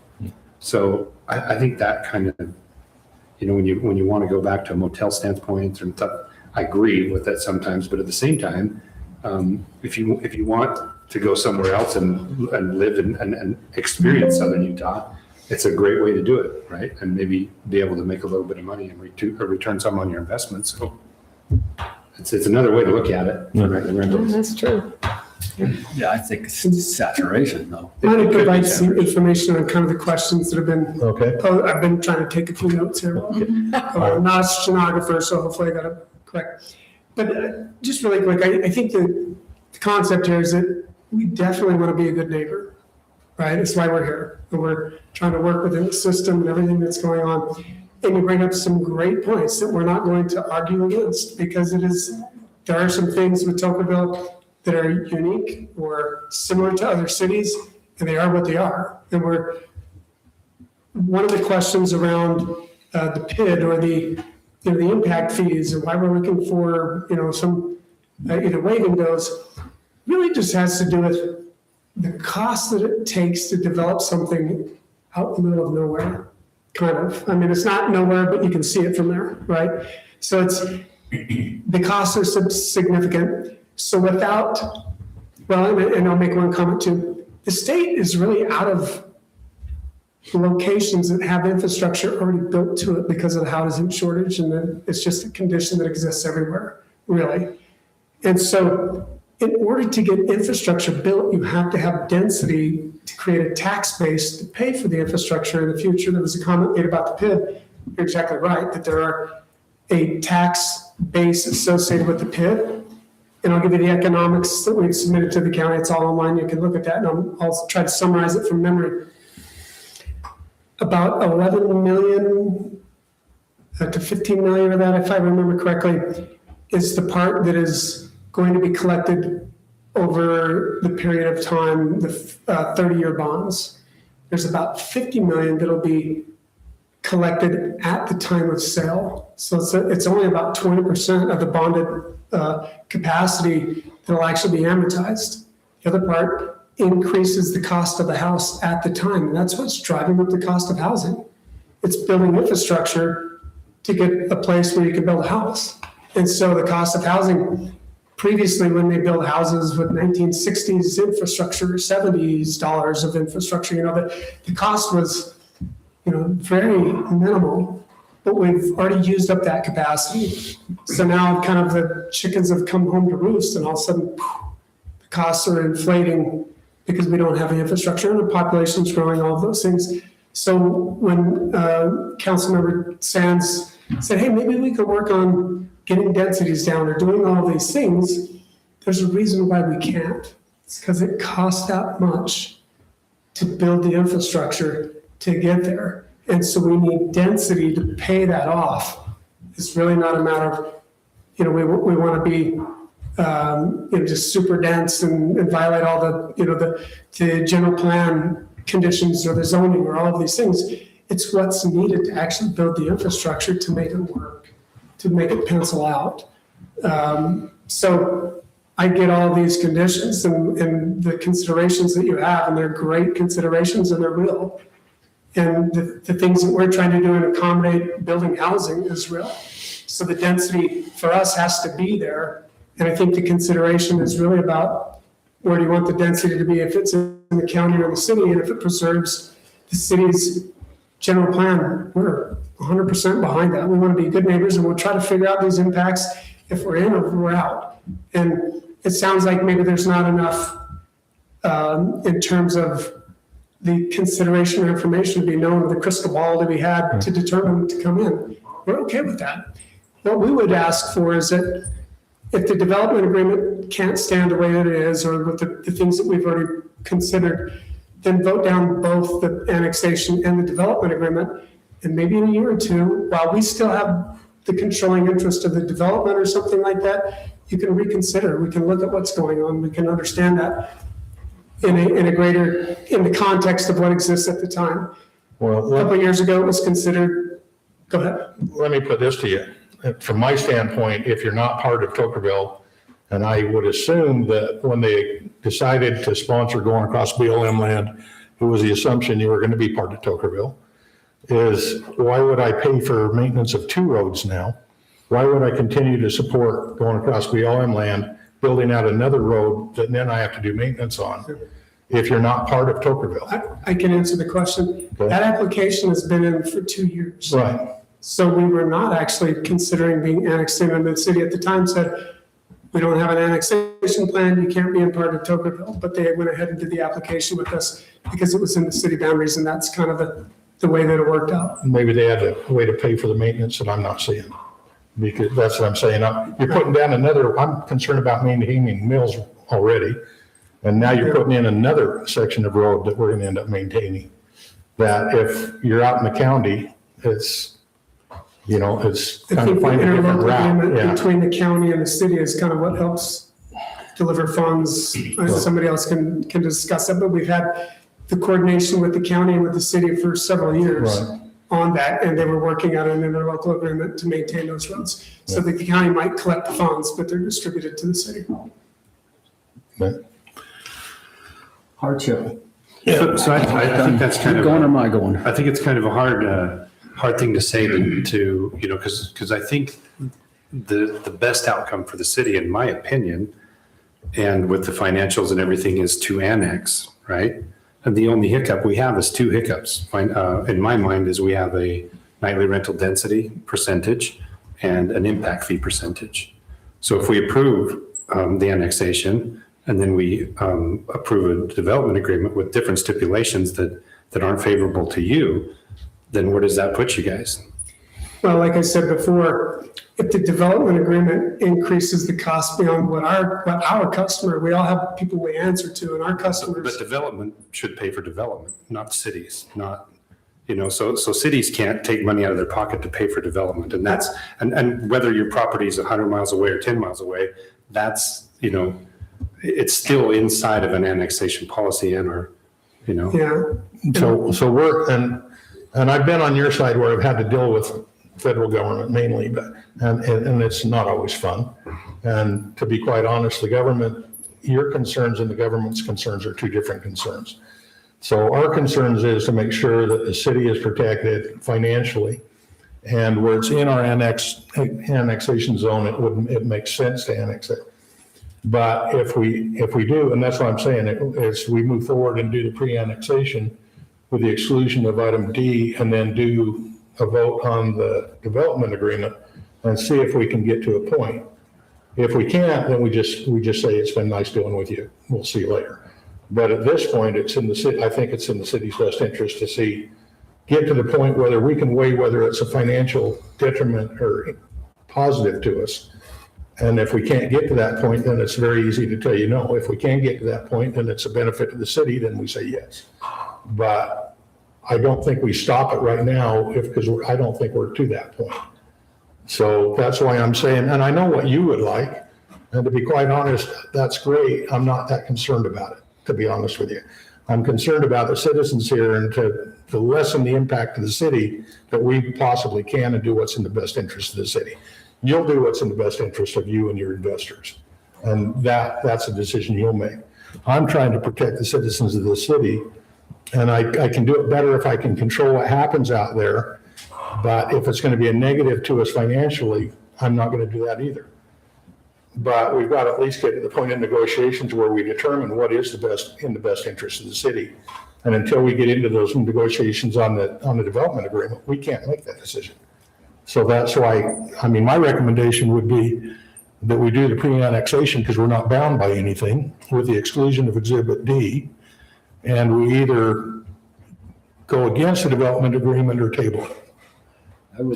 I would agree with what you're saying, Mayor. I agree with what Joey said too. The two biggest hangups for me also are the no impact fees and I think we got to work besides them two things. the nightly rentals Yep. is I agree. not conducive to what our code is. Might I add just a comment that might provide information around that decision is that for us, if the development agreement doesn't basically stand the way that it is, the pre-annexation is not something or the annexation is not something we would apply for. It's kind of, for us, like I mentioned, the densities, all the things that are in there, we've spent months already kind of negotiating and kind of dealing with the staff and said, here's where we're at, because we've conceded the county. If you remember, we put together our deal with our customers over the last 3 years under a certain set of assumptions with the county. And so now to throw that midstream out and then say, now we got to go renegotiate with our customers, it would take us an enormous effort that may not even be successful. So I'm going to go back to the same point though, is your financials were based on paying the impact fees. Now you're saying you don't want to pay the impact fees. Let's start that. Hang on.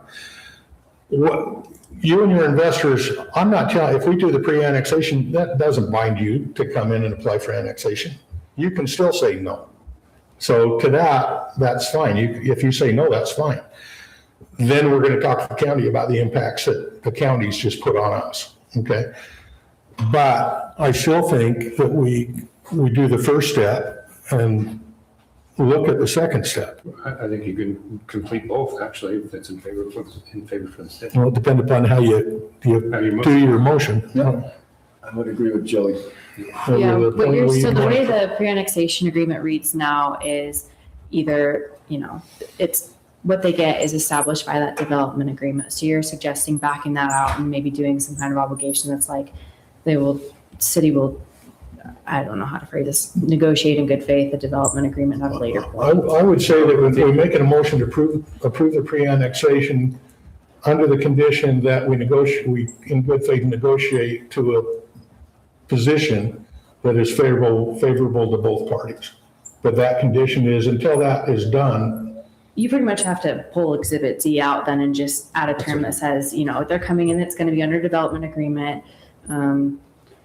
And we'll negotiate, and I say good faith basis because you have to have like sufficiently definite terms for a contract to even be binding. Right. It's called illusory when it, Well, it's not I think if definite we enough. can- That's why I'm trying to If we can flesh out what you're come saying. to some type of a motion on the development agreement in the second motion, that's why I stated that earlier. If I can come to, or if we make a motion that basically the city is okay with, and they might not be okay with it, they might not sign it, but that's, other than that, we could sit here for 5 or 6 hours trying to negotiate and we're never going to come to a head. But Well, I- we have to put something on the table or take it off the table. And I don't think the city really wants to take it off the table because we're going to bear the brunt cost from roads, future impact of the city, whether, so that's the real I thing. guess are you saying you still want to move forward with that development agreement, but you With- want certain with some conditions? slight modifications that are called out in this meeting. That would be called out on your motion. And I agree with Joy in the fact that I appreciate the negotiations that the staff did with the developer and that legal did with that. But you guys did that, but it's the council that ultimately that makes the decision. And if we don't like the negotiations that you guys set up and what you brought before us, then that. Wait, I'm just going to chime in because when you say negotiations, it's not Okay. like I'm negotiating the deal, right? Well, We're just at least put it- look at well, the the- contract and say, okay, well, the staff is at least giving, and Ben, we talked about this previously, there were some certain areas that the staff was not able to get into this development agreement. You want to speak on what those couple were? Well, I mean, Or I can think, you? I think it's important to understand that we got it to a point that we could present it to the planning commission, Exactly. right? I mean, that's what it took. The agreement that's in front of you is what it took to get it to that point.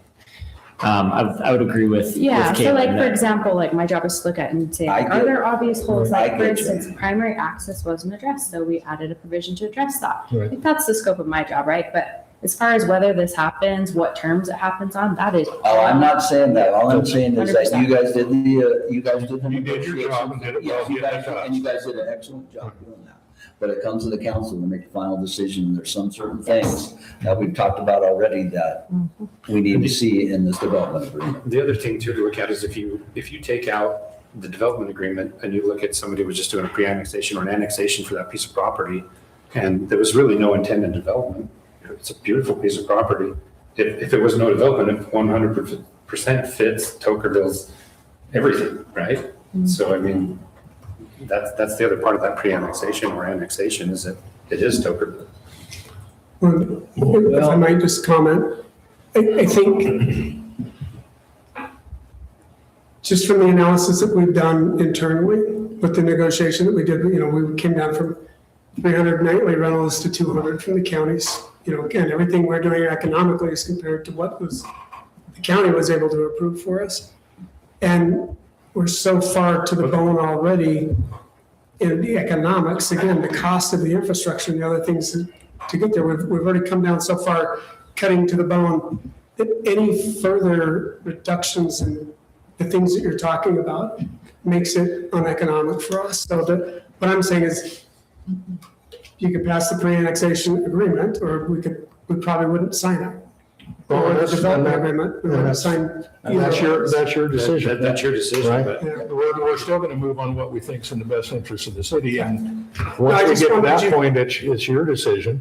I've already voiced my displeasure with the county putting us in this position to start with. And you're saying that So- you basically already have approval with the county, right? You're saying, what you're stating is that you have approval to do 200 nightly rentals or 300. You have that approval already? I haven't seen anything in writing Yeah. or any discussion of that. And we're fine with the density. I think the density is not a question. I think Yeah. 7.5 fits in our code, right? All of the contracts that we've done on a commercial basis were all built off of the assumptions from the county's process with us for the last 3 years, including the PID, all of those, we didn't have anything else to go off of. Well, the So last to have 3 years, any- because nine months ago or whenever we had initial discussions was that the county was going to do this and then they basically said shift gears and go to the city, right? The county did Or not the say that. the water district, which one of the members sits on the district and kind of understands that principle of that. Yeah, and you can see that they've continued to move forward by issuing the PID just recently. It was- But you wanted the PID before you filed the pre-annexation because you know our policy on the PID, right? So that's Yeah, a we weren't gonna strategic give you move a that PID. you're making. And that's kind of my point, is that everything that we've done, You've done because it doesn't favor, our code doesn't favor that, and now our It's- code doesn't favor a couple things. And so, But you are looking at building in an area that was already identified in our annexation area. So in reality, when the county realized that, they should have sent you to us to start with, in my opinion. well, Leeds also has us in an annexation plan. I mean, You can't get to Leeds. I understand that. I mean, all right. It's, and again, it's not to argue the points, because all of these things are a little bit moot. Well, That initially Leeds turned down the annexation, and so did Tokerville. So we went to the county, well, and now we're back here. and we are here where we are now. And That's what I'm saying. the council's going to do what's in the best interest, that they think's in the best interest of the city. You're going to do what's in the best interest of your company and your investors, as we both should. You're correct, yeah. But we're also here to try and protect the city and the citizens from what impact you're going to have on us. As you should. And we have been beat up from developers before, and actually, in my opinion, given in someone we shouldn't. And I'm not in favor to do that. So I would say we move forward on what we think we should do for Tokerville, and let them decide what they want to do for them and their investors. Well, I appreciate the opportunity to speak. he's Or do you told us want a another couple question? times that it's not gonna work if he can't get what he wants. I don't know if you're not hearing that. And that's his decision. That's his decision. But you're not hearing that. No, I heard it. The thing is you're we're willing, hearing it I'm tenfold. not willing to take on their hardship or take a gamble on their hardship, but we have no business we're not going to. with their hardship. That's their hardship. We can't even look at that. I'm not concerned with their If they hardship. can't make it the way it is now, then he's not gonna. Then he won't apply for annexation. And he'll say no. Then we're no harm from where we're at right now. You gotta make a decision. No, I don't vote. You need to make a decision. I make my I, decision. all I need's a motion. I just So, don't want to put a hardship on the city trying to make something work that he's saying it can't work economically for him. if We're going to give them what I want to do is give them I want the city to have in my mind, if I make the motion to approve and then we try to come to a consensus on the development agreement, and we may have some changes, but we may have a little more discussion on it or something, and that gives them the time to go think about this and whether it's going to work. But if we do something that doesn't favor the city, that's stupid, right? What I want to do in the whole end is favor the city. I haven't seen anything that favors the city on all When this talking. when we make the motion, maybe it will. you want to give it a shot? Well, I'd make the motion on the pre-annexation. That's easy. So I'll make the motion on ordinance, give me a second. On ordinance 2026.XX, an ordinance approving the pre-annexation agreement for Solara project with excluding Exhibit D. When you say excluding though, Or well, with. so contingent on the our terms next of the vote. agreement, right? The pre-annexation agreement is like, So I can just say it all, but it's not binding it at that point, and then we'll I make. guess the next I'm vote. just trying to flesh out what you're trying to do here, so just bear with me. So if you want to like exclude the development agreement, basically say like, we'll come to an agreement on that later, then you would need to change the term in the pre-annexation agreement to say something like, we will negotiate in good faith or something, some kind of term that says like, we want to address the development agreement at a later date.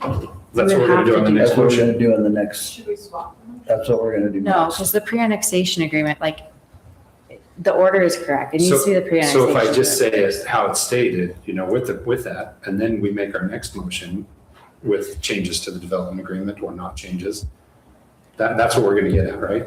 Oh, I see what you're doing. Okay. Yeah. I think you really need to know what changes you're going to make to the development agreement first. Well, how do we make that motion on that if I don't? Well, did you say can't you're make- going to figure that out and then make a motion on that second? Because that's why I wanted to consolidate So we're gonna make deliberations, a so that motion you on the make both development motions at the agreement. same time, they're just separate. Does that make sense? Well, but can we not make a motion on the one contingent upon? I can make a motion. Okay, you could do Both of them something at the like same time. conditioned upon, or really preconditioned upon us coming to an agreement on the terms for the development agreement. I guess it's kind of circular because then we're going to talk about the development. Kayla, would it not simplify simply to have a single motion approving both items? We need to do two separate motions because they require two separate actions. I know. It's that law thing. frustrating. So what if my motion says, with changes to Exhibit D? With some slight changes to Exhibit D?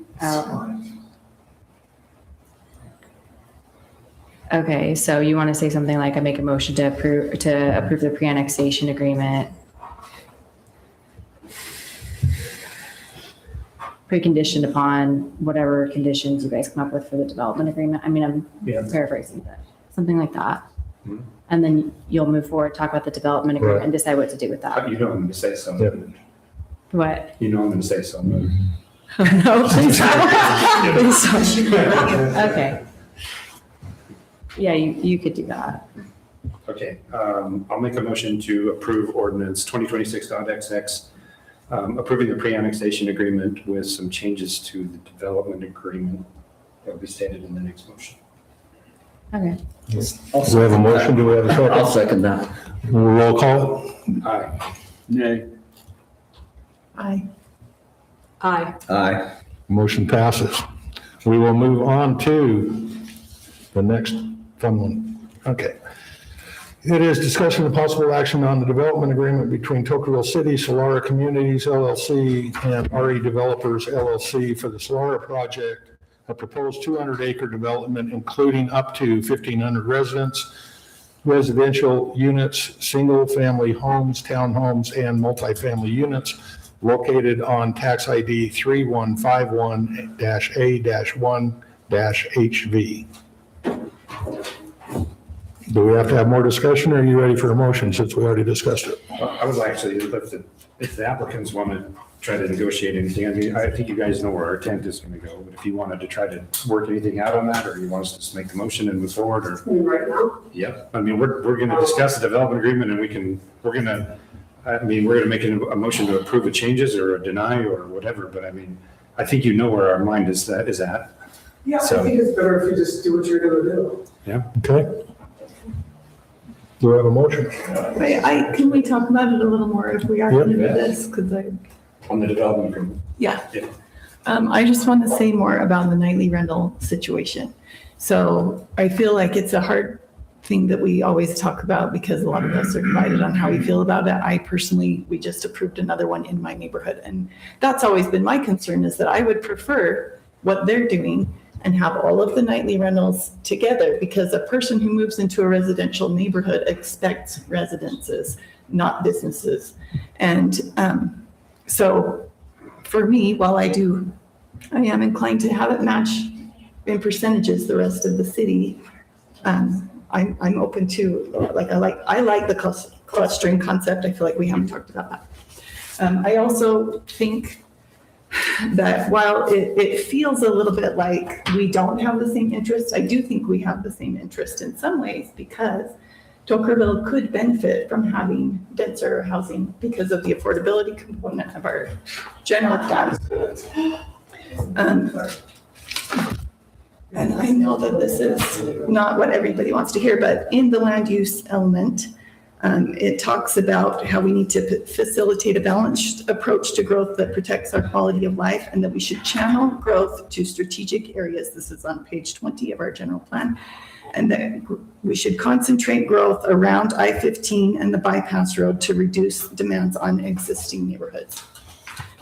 We do not yet have a moderate income housing strategy plan. We don't have to until we have 5,000 citizens, but by the time all the things that that are come, we probably will have to have one.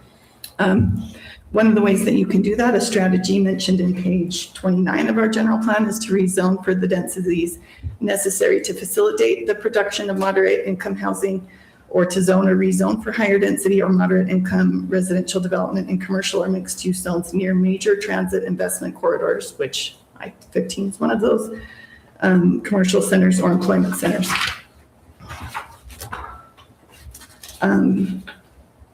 Yeah, I think some of these other things we've already discussed.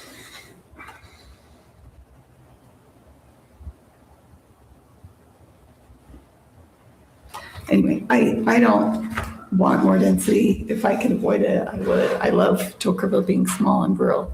But to me, it seems like it's going to come regardless. And if we are interested in having a vested ability to discuss and Deal with it. and deal with it, and they're at the bare bones, to me, the density where we still do have room we have a little bit of room to change on that. I think, I was kind of against it because they want us to just turn them both down. And I would rather just do that and keep it simple, but I also this is such a hard. So you're saying if anything, we maybe work on the nightly rental and give them more nightly rental, or? More, I don't know what I'm more saying. than 13.3%. No, I don't want more nightly rentals, no. Well,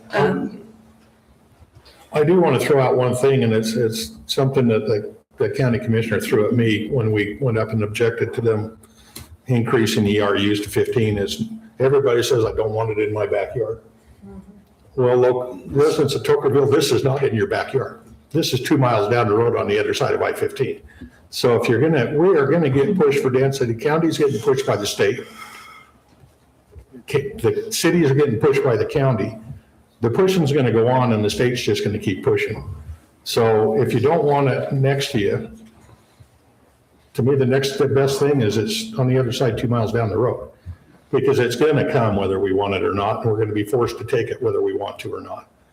And if we can show in good faith that we're actually trying to take it now, at least we're showing we're trying to take it now, and it's the least impact on us of anywhere else in the city you could put it. You're trying to take affordable housing? Yep. Higher density and affordable housing. We're not offering affordable housing. Well, our definition of affordable housing is a lot different than the government's definition of affordable housing also. I don't think 400,000 or 380 to 400 is what he mentions is affordable by no means with a PID. So you're not gonna get no affordable, and then you're gonna get people buying their vacation rentals privately and making private contracts. You're not gonna get money for them for all those because they don't go through Airbnb. A lot of people buy those things now, so they can come down for a couple, 3 months, and then they go away and they rent it out. And sometimes they go through an entity to rent it out. But you're that theory, you're robbing people that really need it, really need to have it. And it's in our town, and it's in our town rapid before we don't even know all the ones. It's gonna be there even if it's not. There is in Tokerville. The nightly rentals are gonna be there whether we want it in our town or not. My concern is, right now, the county has only approved 75 units, and the county just increased their density levels. Not in that section. No, that's true, okay. Not in that side of the highway. If you look at the unsigned agreement they have with Washington County, they're asking for 300 nightly rentals. So if we have a way of protecting our citizens that have nightly rentals in town, this might be one way to do it, if that's something that we're interested in.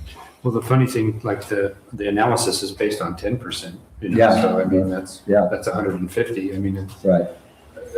3 months of 50. That's actually would be fine, it's the 150, right? The 10%, yeah. And that's not the biggest issue. And if you for have, us, honestly. if in 1,500 acres, if you have 3 pods of 50, what's the difference Well- of, so, and I understand that. But they're in a different situation than other residents too, so them housing units aren't going to be the old town and distributed, say that wrong, nightly rentals, What I don't want to see is us in 3 years come down and say, if we'd have taken them, we could have had some impact on that. Yeah. And if, I mean, because right now, if we don't, we can't control a thing. The one thing it does do is brings up our TRT money, which we never see in Tokerville from. But and who knows what the county's going to do? Because you're only on 75 units right now. So I would much rather control the other acreage than the county control it. Well, I mean, if To me, if I look at it, we just, if they're still willing to come in after taking $18 million off the ledger there, then, you know, Well- give them a little more density. I'm not opposed to that going to 10% on the nightly rental. Well, there again, I'm concerned with the citizens, and through negotiations, if we can't get to where it's agreeable, they don't try and annex it, which I say then gives me a chance to go gripe at the county saying, you're impacting us, I want something for it, but, They're not going to do anything for it. well, I know, but it gives me a reason to complain. All right, Yeah, and the state. So Jenny, would you like to see more nightly rentals in there or not, or not less than that? who are you talking to? Jenny? Jen? Well, and I guess another question I have, because I feel like this is an area of lack of clarity. If they're clustered in that, like in a design spot, there's nothing else that's a nightly rental in that area, right? Everything else is strictly residential? Well, it was kind of, I read it that your nightly rentals would be clustered, all of them. I read it that, but Nothing it also, else in the other. it also in the called out residential owner, or the does it owners be didn't need to be in the 50 if they were owner occupied. Within those 150, 200 cluster. Right. People can buy them and not. Just like I said, yeah. But that's the zone that it's approved for. Yeah. Okay. So I read it. that- I'd want that cleaned up just a hair then, but. I read it appropriate. I thought it read appropriate in my mind. Okay. I think I even told you that. It's more our ordinance that I have. And Mayor, I think Kathy had a question. I don't know if you want to entertain that or not. Who did? Kathy? No? Go ahead. Well, no, Mike, I'm sorry, I wondered what is affordable housing, because it seems to me that by the time. That's a great it's question. built, it probably won't be affordable. Well, according to my budget, nothing is affordable in my house is anymore, so. He's That's- got to build it, and he's telling us how they can barely make this work. They can't give you guys the impact fees, because it's just not gonna work. So it's gonna be Well, I'm probably back. not affordable to anybody, any young couple coming. Well, we know what the median is right now. Yeah, and I think too, Kathy, one of the things, and I don't know, but I mean, we passed it along to D.R. Horton, which is doing Indigo, and they're gonna be doing this development.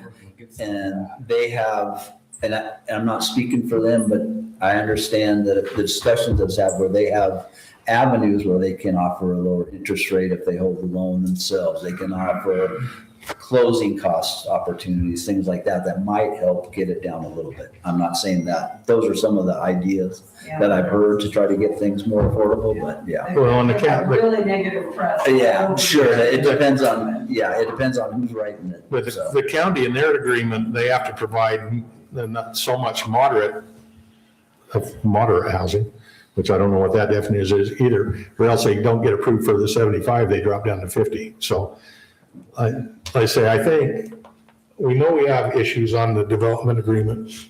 So is there a way we can phrase a motion? Well, like I was saying, I'd kind of like to know the rest of the council's opinion on the 7 or 6 to 10. I know and I was kind of a hard 6%, but when I look at it and how far away it is, and you're talking probably 15 houses, and is the difference of that 10 to 15%. And if you lower it down to 10% and they have even pods of 50, they may be able to recuperate some of that money, and it may make it more attractive. I mean, that's what we're here, is to negotiate with people. Yeah, To try to make something that can work for the city. And it could be an increase in price for the houses, it's an increase in TRT money. Yeah, I understand what you're saying. So if we were at 6%, which is what it is, and I think we figured that to be 90, correct? And then if we go to 10%, that's 150. So it's down from what they're asking, 200, but it gives them, Gives them even pods. Yeah, they give them three pods of 50. I'm okay with that. Yeah, I could do that. But what about the impact fees? The impact fees for me would be to strike the impact. fees Yeah, from the absolutely. 45 minutes ago, you're all in favor of protecting the citizens and existing ones that have here, not wanting to burden them with taking it away from them, and now it's all of a sudden, you're pretty much back to. Well, there's a discussion. You don't want to ask me my opinion on that because I'm going to be right back to where I was. I didn't like any of them in the first place, but. I think you need to protect your citizens. I don't think you need to take that away from them. I mean, Firelight's got what, 165? So what if we raise like in just general discussion? Approximately Like 165. you said, that the nightly rentals throughout the city is at 5%. We have no issues. what's wrong with raising that to 10% too? I mean, we can't do it in this meeting. It would have to be something that city, just the planning commission. Just go right to 10%. Yeah.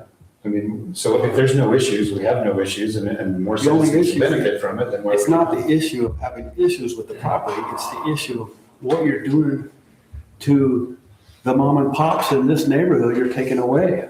You're taking away from the illegal ones that are running, and you're taking away from the possible ones. Because we're held to wait to a waiting Just list. say we're taking away from the. Yeah. Illegal ones and everything. Shouldn't we find we enforcing the illegal ones? For all the money, but half of them you don't.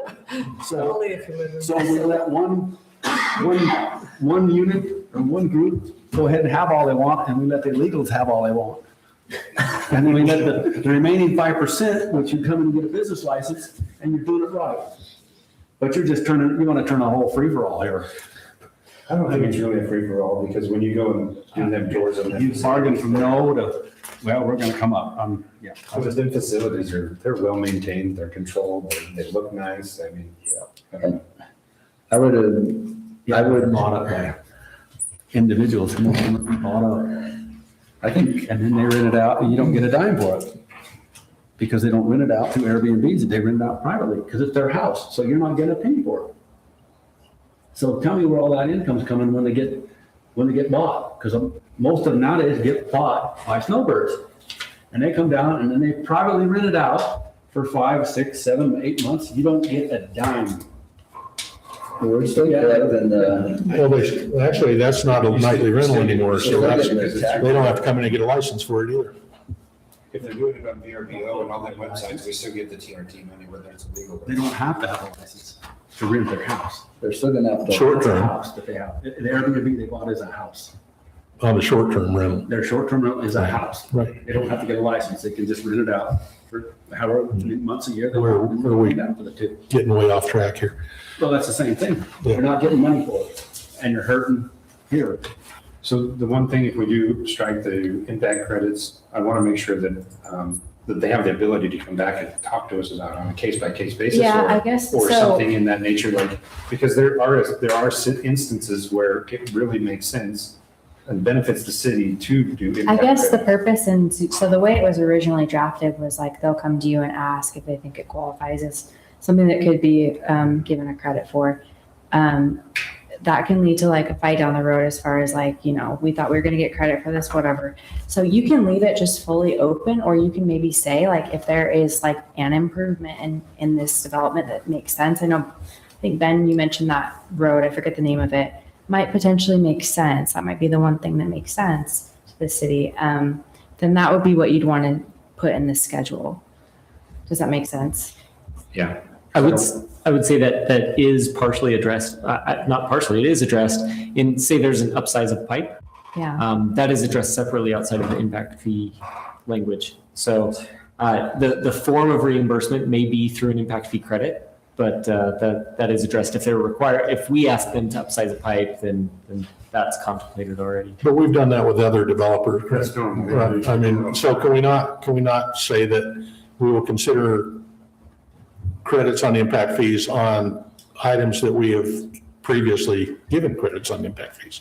Well, they might have something that's outside of that item. Yeah, No. probably go I something like just don't want to. what Joey said, on a case by case basis, basis, council will make a decision on it. I think it really doesn't need to be addressed in the motion because the form of reimbursement could be either cash or it could be impact fee credit. I mean, I think it's already.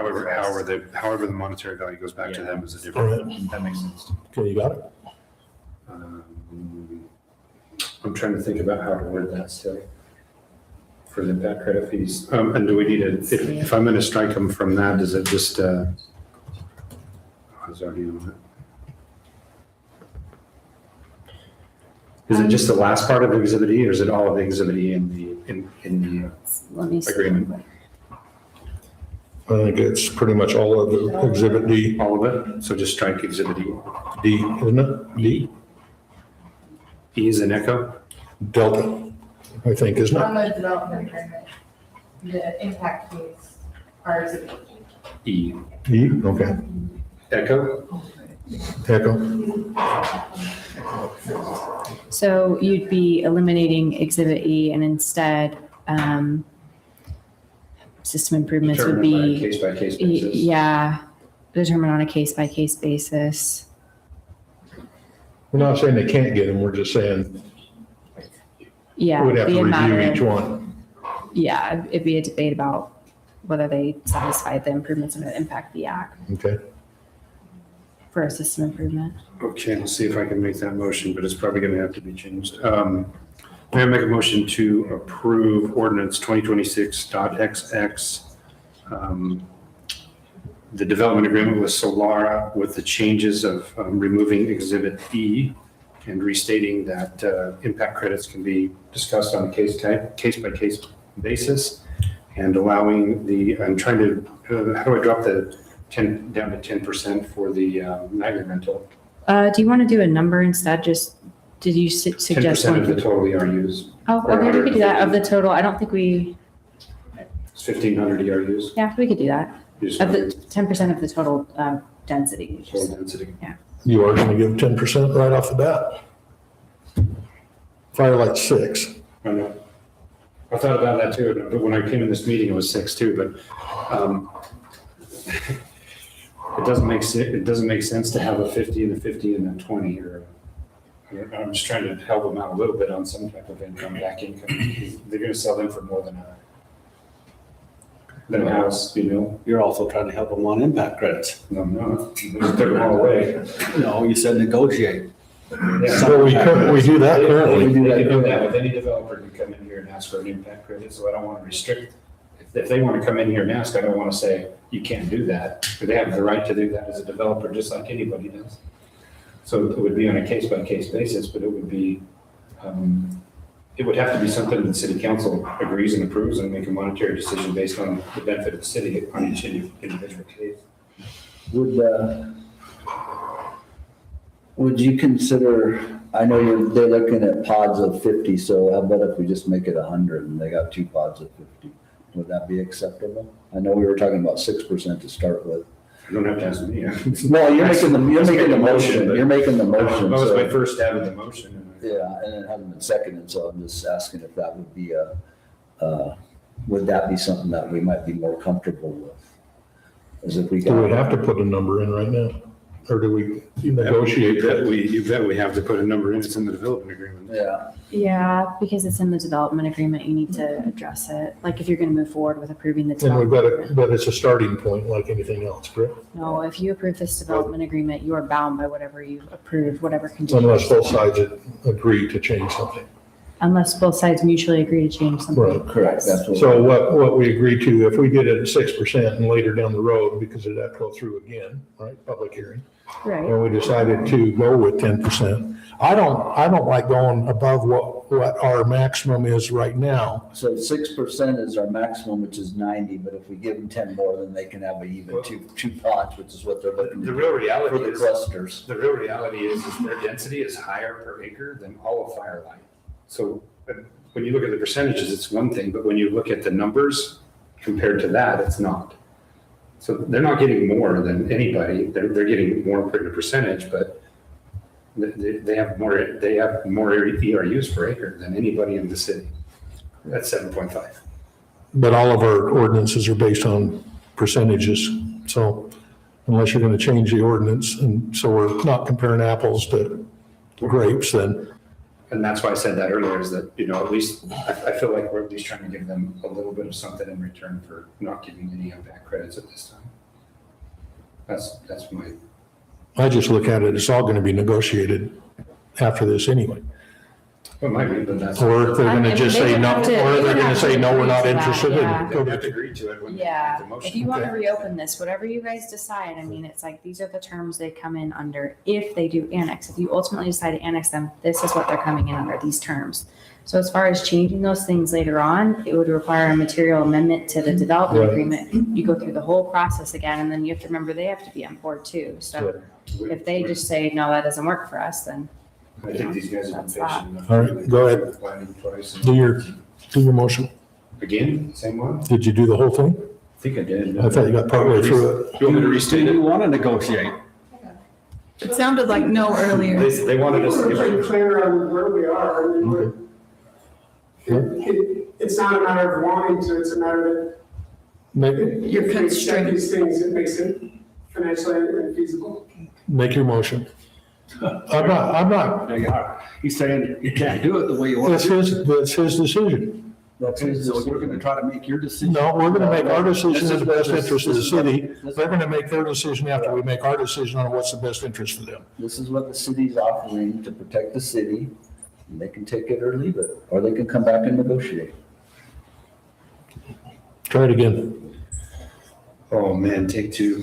May I make a motion to approve the development agreement between Salara and Tocqueville City Ordinance 2026.XX with the changes of removing Exhibit E from the development agreement and stating that future impact credits would be discussed on a case-by-case basis, and that we lower the percentage from, or the actual nightly rentals down to 150 units, or 10% of the total ERUs. We have a motion. Do we have a second?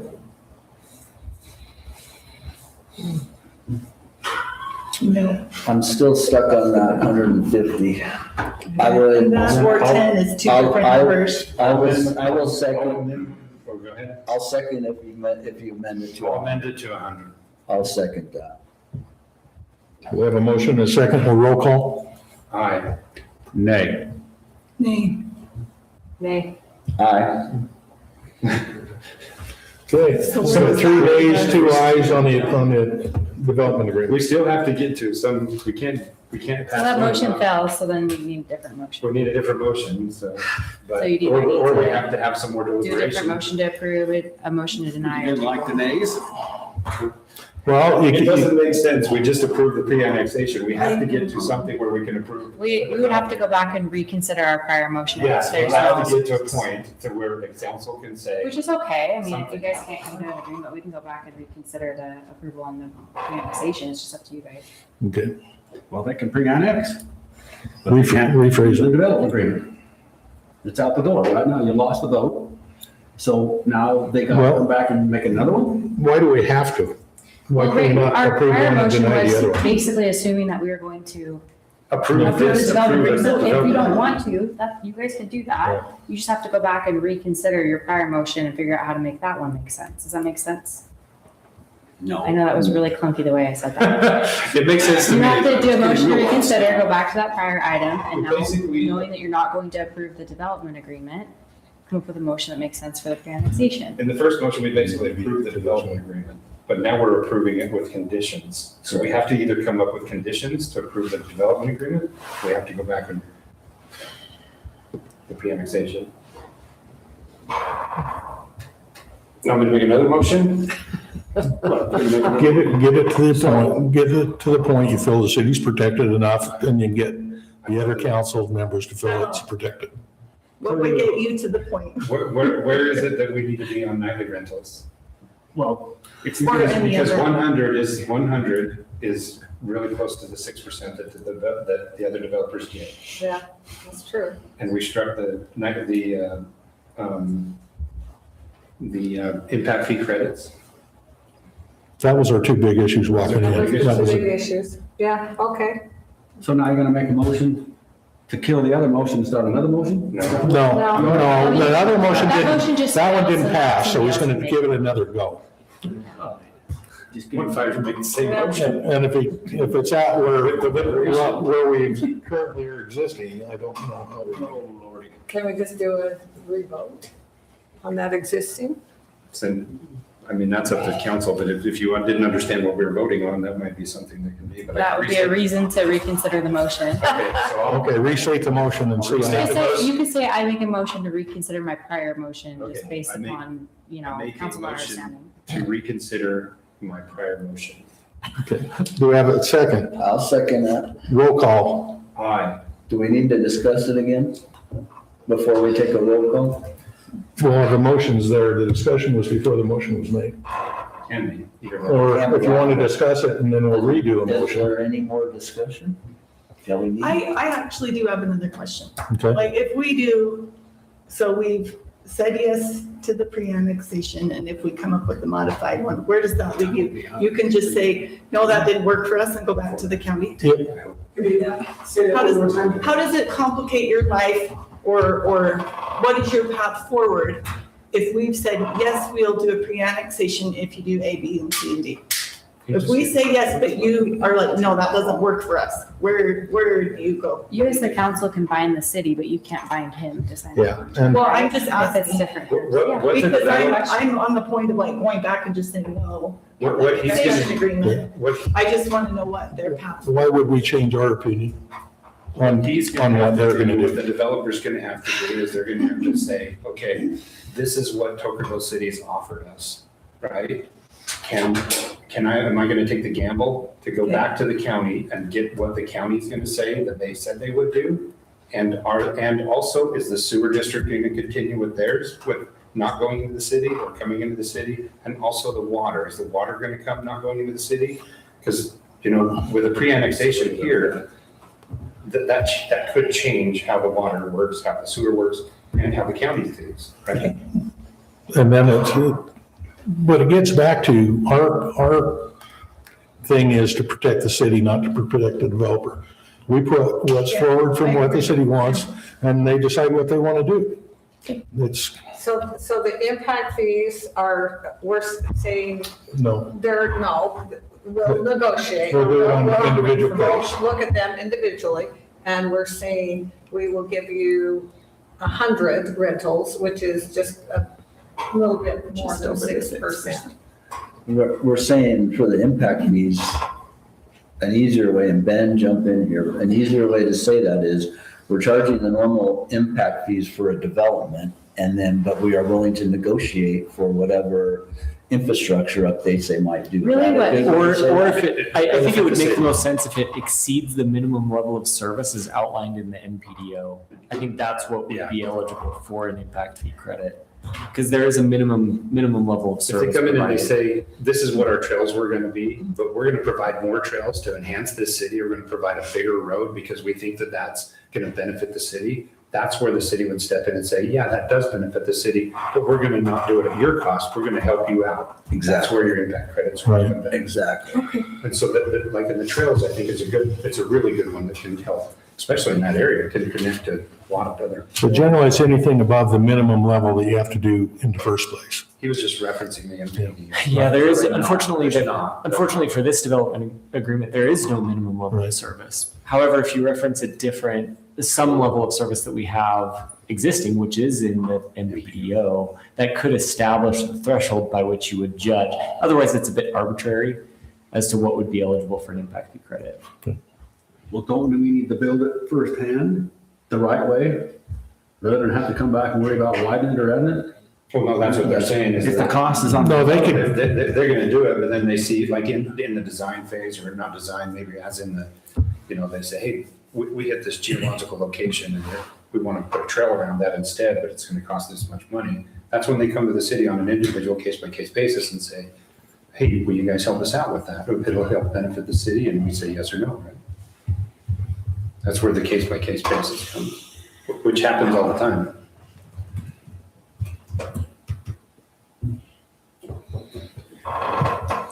Okay. So my motion was still stated. And Still there. my second is still. okay, roll call. Aye. Nay. Aye. Aye. Aye. Okay, motion passes. It is 8:22. Do we want to take a 5-minute break? Do you need a break? No, I'm good. I just took care of it. You sure? Yeah, I was secretly texting. Well, I saw that, but are you sure? Yeah. Okay.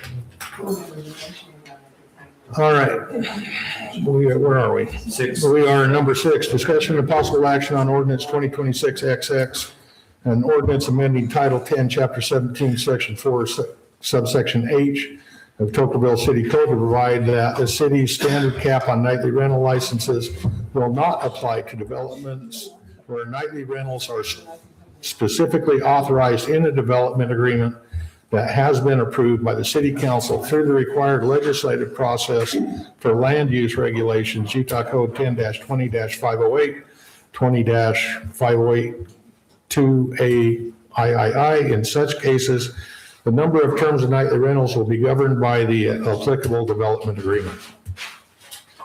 Well, that's a mouthful, and that's essentially, we got to do this from what we just did, do we not? It sounds really wordy when I called and I actually talked with Emily, but. I did that on basically- purpose, yeah. You want to take a stab at it first? Yeah. So we didn't go through my PowerPoint, which is okay, but we're missing a little context. So the way that development agreement, the way that council was able to approve that, even though it doesn't comply with ordinances, is basically you created like a new zone for solar. That's what the effect would be.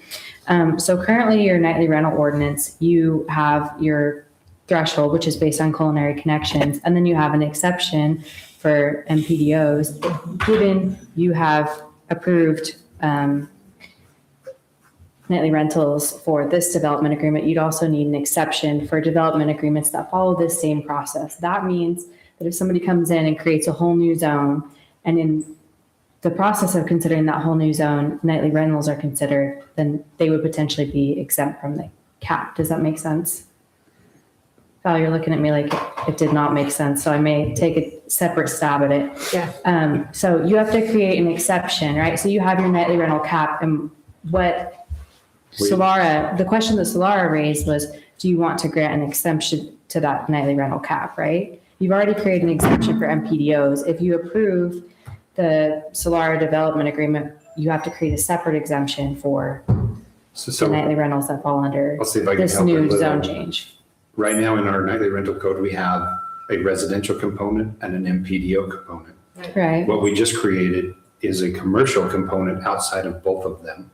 So that by creating this ordinance, it will encompass and bring what we just did legal, basically. Yeah, basically, yeah.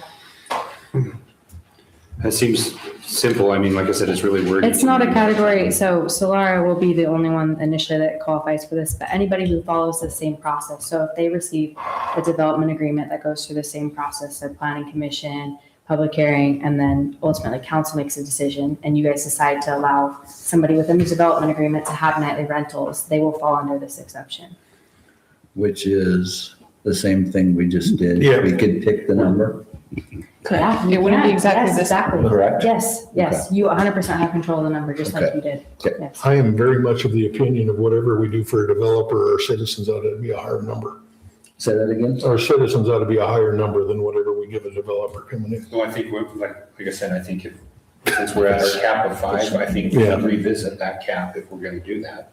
Because we need to figure the number we just approved, and we can't be lower than that number. Yeah, exactly. You'd either have to raise your general cap or create just Yeah. a category for it. If you guys go through this process again and you approve nightly rentals like you did with Solara, then No, I'm saying we have to do this because of what we just did. I'm just saying that we're giving them a benefit that we're not giving to our own citizens.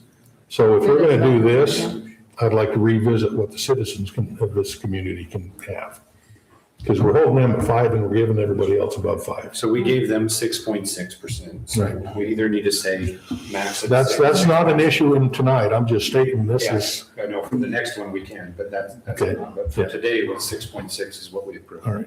Any further discussion on this one? I've got one for Okay. you. Mayor, I would disagree with you because you're saying we need to raise the citizens up, and I think the citizens were against more nightly rentals because, and that's the reason that we limited it to 5%, number one, and that's the reason that we made it 500 feet between. Right. So I would disagree with you that our citizens would want more nightly rentals, and I don't think we need to raise it because right now, do we have anybody on the waiting list? So Okay. right now, it appears to be working. Yeah. So that's just my opinion. No, I wouldn't mind checking with the citizens again after all of this, Okay. just to see what their feelings Yeah, are. we can put it on the agenda and are do you it that saying, are way. you saying that the 100 that were just approved would fall within this cap without exceeding the limit? Is that what you're saying? No, I'm talking specifically what the mayor was talking about wanting to raise. The 5% on the general population outside of a development, it's capped at 5. Yeah. And we gave Firelight 6, and we're now giving these guys 6.6. So we're giving everybody above what we gave our own citizens. And I think we put it out to citizens, see if they want to increase theirs. I'm good with that, man. Okay. Yeah, I'm good with that. All right. Absolutely. Is that a motion? Well, I don't even know. No, that was off the subject. I was kind of, Any further discussion on this one? no, I thought it was going to lead into a motion. You want to make a motion? No, I don't think I could do this one. Joey, please. Me? I just made the last two. I actually did have a question on this, and maybe a Ben question. Is having these three different types gonna create an administrative difficulty? Because we have, like, this part of town, it can be anywhere. And then this type or this type, it has to be organized into a cluster. Emily has the answer to that, because I asked that exact Okay, question. what's the answer to that? I mean, yeah, it'll take some coordination administratively, but we're having to do that for things like these ultra efficient water standards now. So I think it's just going to come down to We'll get an some efficient systems in process. place. Yeah, yeah, Okay. but it will. Well, shall we open up her general plan and read all the things it says about nightly rentals in the general plan and what they wanted? I was looking for it while we were talking. It's not to be promoted as much. We generally don't want to have. I believe it any place on says, Vacation rentals. I can't we've- remember mine's tabbed, but, so you're gonna raise all these places so you can have all these vacation rentals, but it's telling you not to do that. So This is, maybe you're premature on thinking about this, I don't know. this We is have within the to do this development. because we just basically created this. Yeah. And this is We're within going to clean the, up our, But you're not, it's becoming messy because you're going against, no, it's not. The only thing we're doing is you're saying, changing the densities to higher. we're going to have to change this one 0.6% different from our current code. Because we set a number on the last Yeah, one. if you know where it is, Trader. It's not going to change the code any more than, it's not gonna change what it's the going to do in-town. is nightly if a rentals. developer comes in outside of an MPGO, they have the opportunity to come to the city council by development agreement and ask for clustered nightly Well, rentals. what Wayne's Instead- saying is, are we going against what's stated in the general plan? And that's what he's We already looking just for. made a You guys motion already just, yeah. that brought this in, and now we have to ratify it, basically. In our Not last motion ratify, for the it's pre-annexation more like agreement. Solara raised the issue. Sounds like council had the appetite for allowing nightly rentals that come through in this sort of development agreement. The keyword that Joey used was ask, like this will give the right to developers to come in through the same process that Solara's come in and ask. If Doesn't give council anybody decides, you know right. what, we don't want to do this again, then you can always say no down the road. But this just, Solara brought up this issue and this basically addresses it in your code so that you can allow them to do If- nightly rentals in their type of development. If I took our nightly rental code right now and just struck MPDO and said commercial developments by development agreement, it would be the same thing as what this code is doing right now. That's all it's doing. I mean, pretty much, Yeah. yeah. So would the motion be what you wrote on our agenda sheet, or does that? Yes, need to be because the modified? code I cited, I know you guys hate it because it's long, but the code I cited is these development agreements that come through specifically that don't comply with our zoning, our ordinances. Okay, so the motion is what you wrote on the It agenda? is. I read it, you should have to read it. Okay, I'll read it. Are we ready? Yeah. I'll make a motion to approve ordinance 2026 XX, amending Title 10, Chapter 17, to exempt residential culinary connection covered by a development agreement approved through the process for establishing a land use regulation. Second. We have a motion and a second. All those in favor, do we roll call it? Go ahead. Aye. Aye. Nay. Aye. Okay, motion passes. Discussion and review of annual fire fraud risk assessment. This is to you, Ben? It would be, yep, I created one brief slide on that. Thanks, guys. This is required to be presented to the governing body. It's reviewed as part of our audit process. I think that it's pretty straightforward. I think the state auditor's office implemented this like 5 years ago, 6 years ago, something like that. Not much changes year over year. I think it's important to identify where we're missing points that would theoretically reduce our risk exposure to fraud. But what I wanted to touch on first is just really quick is the fraud triangle. Here we have an image of the fraud triangle. It consists of three components. If fraud exists, generally what's found, it's because three things existed at some level. If one is weighted really high, then the other two don't have to be as high. But if they all kind of exist in unison, it makes it easier for fraud. So the first is rationalization. A person has to justify somehow. Say you have an underpaid employee. That's how somebody may rationalize committing fraud. There needs to be some sort of pressure or motivation present. That could be things like addiction or lifestyle needs, greed, right? But the opportunity is what we as an entity can control. And so that's what we're trying to measure here as part of our fraud risk assessment. This is where we have internal controls in place that actually prevent someone from being able to just walk out of the building with a wad of cash, right? We don't leave our cash sitting on the counter. So that's a very simple example of an internal control. So this fraud risk assessment, essentially, we have essentially checked off the majority of things that the state auditor's office has identified. There are three missing categories.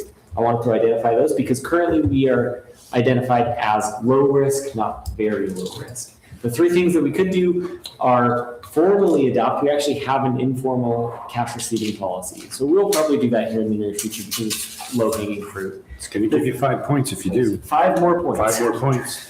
The internal audit function is an appointment, and it's similar to the audit committee in that for an entity of our size, do we want to create an audit committee that kind of works through the audit process every year? It's creating a new body.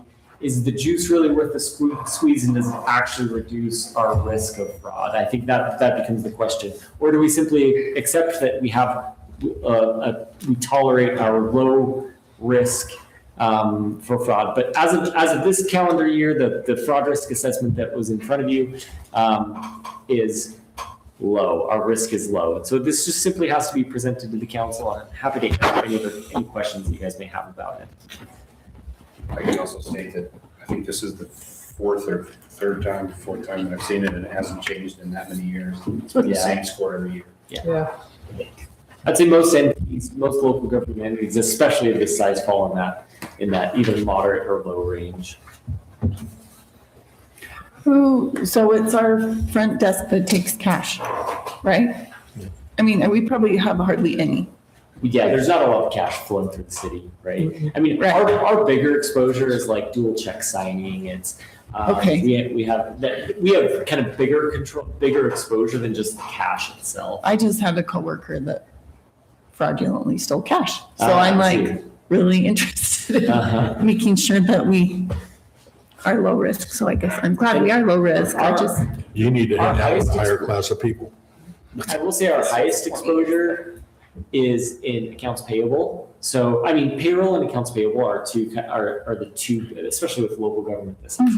Accounts payable, what you see is like a single signer, someone who cuts the checks, signs the checks, and creates like a fake entity or something like that. That's what you see in smaller governments. Payroll, where you have maybe an employee who no longer works for the organization, but is continually paid. Somebody changes the routing and account number to their personal information. We have 3 people in both of those examples. We have 3 different people reviewing those, each of those processes. And so we're actually pretty well covered. Pretty well manage the risk already. That's pretty Yeah.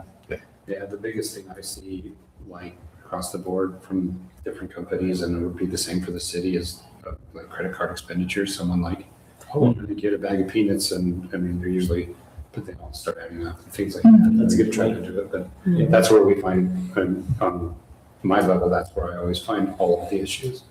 Ours was gas in their personal cars with the state credit card. Yeah, same thing. So, Yeah, credit card expenditures are really hard to justify or not justify.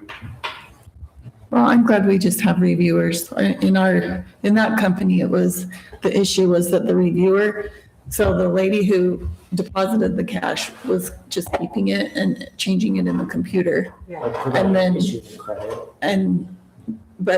actually she wasn't even changing it in the computer, but it just took, because our corporate was in Raleigh and it went there. And so it took them 90 days to catch her. And they're like, this can't be fraud because this is too stupidly done. But So it took them 60 days to figure that out because anyway. Yeah. But it sounds like we have 3 reviewers on our. 6 months to find our problems in cash. It takes a surprisingly long time, yeah, Yeah. to discover it.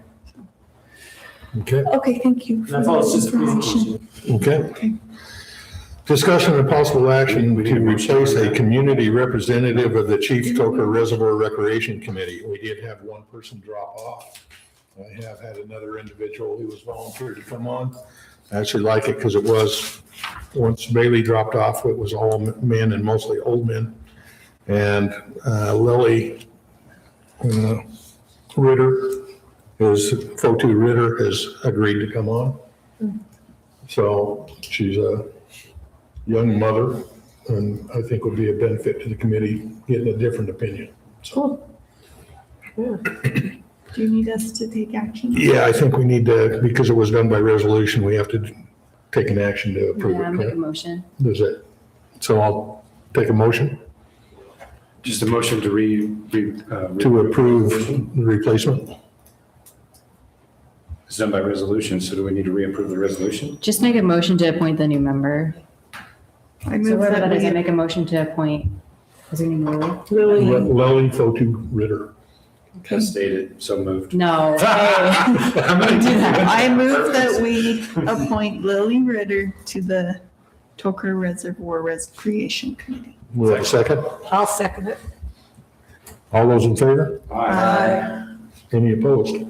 Okay. I'll let her know. Discussing the possible action on ordinance 2026XX, an ordinance amending and restating Title 10, Chapter 19D, Section 16 of the Tokerville City Code to update improvement completion assurance requirements to clarify installation warranty obligations. Darren? Yes, so really this is some cleanup work that we were trying to become a little more in line with state code with basically our bonding requirements from developers, making sure that we have the correct percentages in there. When we first started this, it was really that. And then as the attorneys looked at it, they figured, hey, since we really haven't done such like Boulder Ridge, they wanted to record the plat before they completed the improvements. So we needed to clarify and actually make some additional changes. The attorneys looked through it and added some more verbiage. So everything you see in the blue is the essentially the attorneys as well as some of the red. But what it does is it helps us to be able to establish a warranty bond for a year after the completion of the improvements in a lot clearer terms, as well as the way we do our cash bond, our letter of credit, and that's one other one. What's it called? Escrow account. Sorry, escrow account. So and the way we would take that down if they do an escrow account, so they can take it down in different. It's well done. That's more of a cleanup type of the ordinance. But if you have any questions, attorneys here, I'm here of what we did. Yeah, Darren provided a good summary. Essentially, some of the other changes besides just the percentage were the scope of what can be bonded for has been expanded. So I just plugged in the new terms that are used by state code. The state code allows for bonding of private infrastructure improvements in some instances now. So that's really the primary reason for updating the verbiage, is to allow for that. Do you guys have any questions? Nope. Planning Commission approved it unanimously. Yes. So I'll move to approve ordinance 2026XX updating requirements for completion assurance bonds and warranty obligations. I actually have one little comment before. In section C, item 1A, there's a parentheses at the very bottom line. It says the ICA. And I think that is referring to the irrevocable letter of credit or escrow security agreement. Is it not? No. What is the ICA? Hang on, let me read it. Improvement and Sure. completion Let us know if you assurance. need something. It's the term. Oh, it's the- Yeah, it's the term used by a state statute. Let me just read it to make sure. I want to make sure it reads right. I thought it stood for improvement completion assurance. So the reason I'm asking this is that I just write military documents all the time, and the initials are supposed to go right after the thing that they represent, and the city council and attorney are right before the ICA. Or is the city council or the attorney the ICA? I think. Or is that an agreement? Because if it's an agreement, I think it should be next to whatever agreement that stands for. Yeah, no, you're right. I'm just reading it. If you want to read it as well, I'm like. Probably should be right after the heading there. Yeah, I think we Yeah. just got a Scrivener's error because I'm reading it now and I'm going, yeah, you're totally right. Yeah, it should be right after improvement completion assurance because otherwise it's I so much just found it abbreviated. confusing, and I was No, like, thank you for catching that. That was a good catch. somewhere else. So yeah, we need to move that. I can assure you, I would have never caught it. No, I have to do, Now you have to do the motion with the amendment. okay, hold on. I move to approve ordinance 2026.XX, updating the requirements for completion assurance bonds and warranty obligations with the correction in C1A of putting the acronym ICA next to the thing that it represents. Second. I think it may be of note before the vote that we note Councilmember Olson. Well, Yeah. Yeah. Councilmember Olson has been. yeah, Councilmember Olson has been excused for the rest of the evening. Dismissed, excuse. Okay. So we'll now have 4 voting members, so we shall have a quorum. Okay, I have a motion. Do I have a second? I seconded it. Yeah, Okay. Joey did. Do we need a roll call on this? Or no? Yeah, roll call. Go ahead, George. Aye. Aye. Motion passes. Good catch. Yep. Yeah, good catch. Okay, item 10, correct? Discussion of possible action on ordinance 2026-XX, an ordinance imposing a local option sales and use tax pursuant to Utah Code 59-12-2215, providing for the tax rate, effective date, and use of revenues and related matters. I do want to make a comment on this one that came out of the DTEC meeting the other day, is on the sales tax. The state is stating that the counties and cities should not come back to the state seeking funds if they have not imposed all the levers of tax that are open to them on the road tax, which we have not and the county has not. And the state is apparently getting serious that quit coming and asking us for money if you're not getting money that you already had available to you. Sales tax, keep in mind, is one where we actually get it spread it outside our residents rather than just doing property tax. So I just wanted to throw that in of what the pressure the state is putting on us. If it's available to you, use it, because we're not going to give you money if you come and ask for it if you haven't used it. So, And that's one of our tools. Right. We haven't used. right. Okay. Okay, so back to this one is, Ben, do you want to cover this? So we covered it previously as a work item. I think the other thing that I would just remind the council of is that this was discussed as part of our strategic plan and was therefore included in the tentative budget. So it's a new revenue source in our tentative budget, even prior to this approval. And that's to the extent of about $30,000 in sales tax revenue that's being used to pay for that pavement preservation program that we've been talking about. So it's helping to shoulder the cost of our pavement management. Yeah. That's the idea. Yeah. And I think, like you talked about before, how many other cities in Washington County? I mean, it's all, but it'd be easier to list the ones that have not implemented it yet. I think it's, Rockville, Enterprise, New Harmony, there's a couple. It would have been great if Mr. Belliston was still here, because he's proposing in Washington City, they want to put it on the ballot. I don't know if they're going to do it this year, but they're going to propose a pretty large increase to sales tax with a 50% reduction in property tax. So they're going to make enough on that property or the sales tax increase to reduce the sales tax. So that would be a good future. Yeah. Yeah. A future thing that Tocqueville City could go for, I think. And truth in taxation only applies to property tax. Yes. Yeah, this one's pretty explicit in how it's implemented, but it is done by ordinance by the governing body, by the legislative body. We're saving the residents money, Okay. their residents. Yeah, that's just taxing the whole county. Do I have a motion? Sure, I'll make a motion. Where do the other costs go? Okay, you two. Any discussion? I will. Any further discussion on this? No? Okay.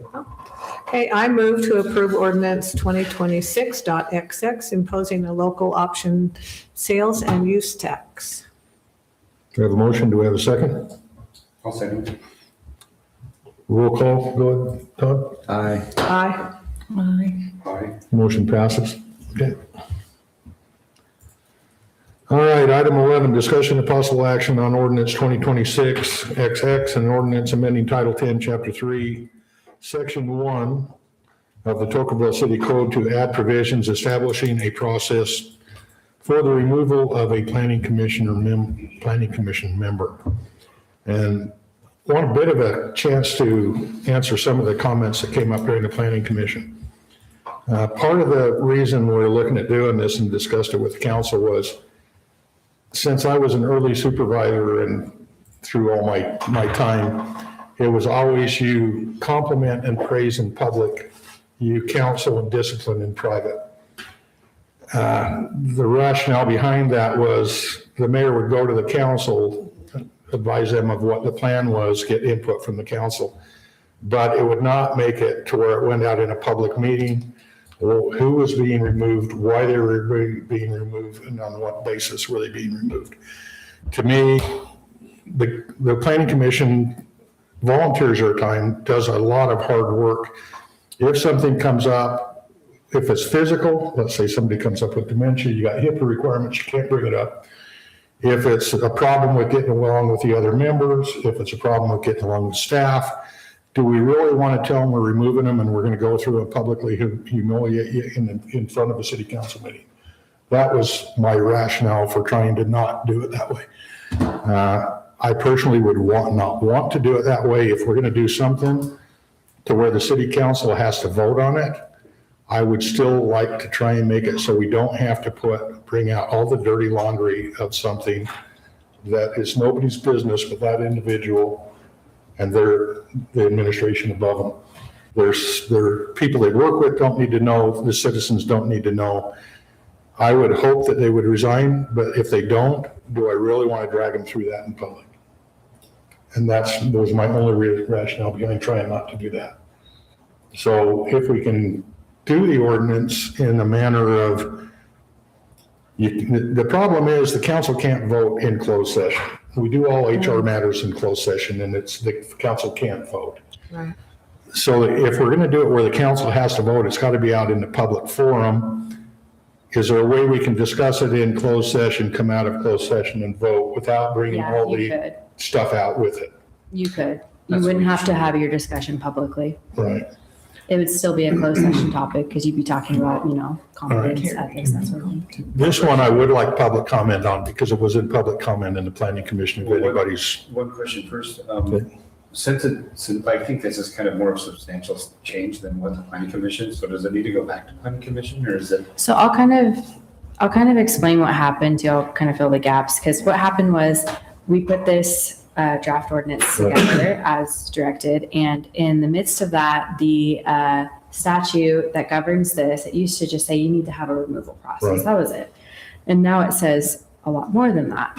So if you guys are to move forward with this, then we also need to do some housekeeping in terms of making sure we comply with the new statute. The new statute specifies that it would be the legislative body's decision Right.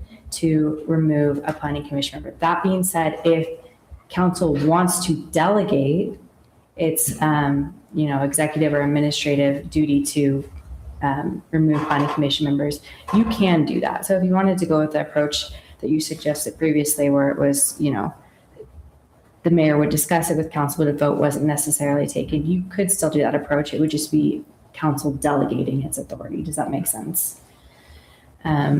So that's the first part. The second part is the new statute requires causes for removal. So there's certain causes you have to include now. That's all new. You didn't used to have to have cause. You could do it however you wanted. But now there's these mandatory causes. So using public funds for a political purpose, violating the municipal officers and employees ethics acts, or acting with the intent to influence a land use decision.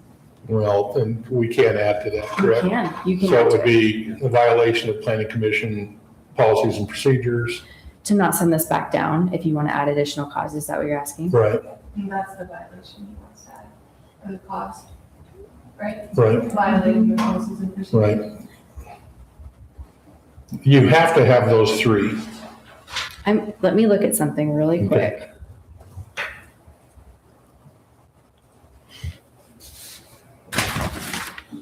That's the other thing. The planning commission did a lot of work putting their policies and procedures together. We did. We worked really hard on that last year. And we looked at, several different cities' Right. policies and procedures. No one had anything in there about removal About removal of a planning of a commission planning member? commission member. There are several, the cities do have it in their ordinances. Some is that strictly, the mayor can just do it, whatever. Yeah. Under And state code, it's now required. Yeah, So I can't yeah. speak to what was required then, but now it's Yeah, required. You have right. to specify. Right. So yeah, if you want to add additional causes, then it would be best to send it back down to planning commission. Okay, let's redraft it then and do that. What you read, the three, The 3, yeah? They if have, they don't have to violate one of those to be removed, correct? We can, like, we're adding, the policies and procedures. So if a planning commissioner was gonna be removed, we could do it for violating one of the policies or procedures in their manual. We don't have to cite one of these other three So also. long as, okay, so you have to take these 3 that they require you to have in your ordinance. You Right. have to put those 3 in there, but you In the can add to ordinance, that. okay. So if you wanted to remove somebody for, violating your Policy and policies and procedures, you could, so long as it's in your ordinance. Okay. Yeah. So these are just things that have to be in the ordinance. These are the have-tos. But they don't have to be used to remove some planning have measure, other if we have other reasons. reasons. Okay, perfect, thank you. so of the ones I brought up, it'd be physical or mental deficiency. I mean, for a medical reason, for policies and procedures, I mean, it's one we need to redraft and send back, so. My whole point is, I don't want to drag them in front of the council and embarrass them. That's my biggest issue. The other question I had is, so the mayor appoints, the way it says is the mayor appoints with Consent. Advice and Consent. consent. advice and consent. So should that be the same? The mayor can remove with advice and consent of the council? That That's was, a public that was vote. planning commission's recommendation. Pardon me? That was planning Yeah, commission's right, but- recommendation. But so if we do that, does that require, what does advice and consent It mean? We requires a can, vote, yeah. advice and consent? You would require- talk about it in closed session. Right, and So then you so would I not do the vote. vote. We've had this in the I past, know we a have. number of times, so like, the formal way that it happens is that you go into a closed session to discuss the character, right? right. And then you come out and you just state the cause that is in the code. And then you make a vote. You're not discussing and dragging anybody through the mud Okay. ever in a public meeting. You just have to cite what the code says for the removal. Yeah. And- Exactly. And then the speculation begins, like it always does, right? Yeah, right. But I mean, so the term advice and consent means a vote? Is that It how does you're mean a vote, interpreting it? yes, Yeah. 100%. Okay, That's a vote. okay, so, all right, okay. Okay. So it's got to As go far as back. adding, Emily actually had a good point. As far as adding like a cause for like mental or physical health, probably want to be careful there because Yeah. that would be like a legitimate like Yeah. discrimination concern. So probably Exactly. wouldn't do that.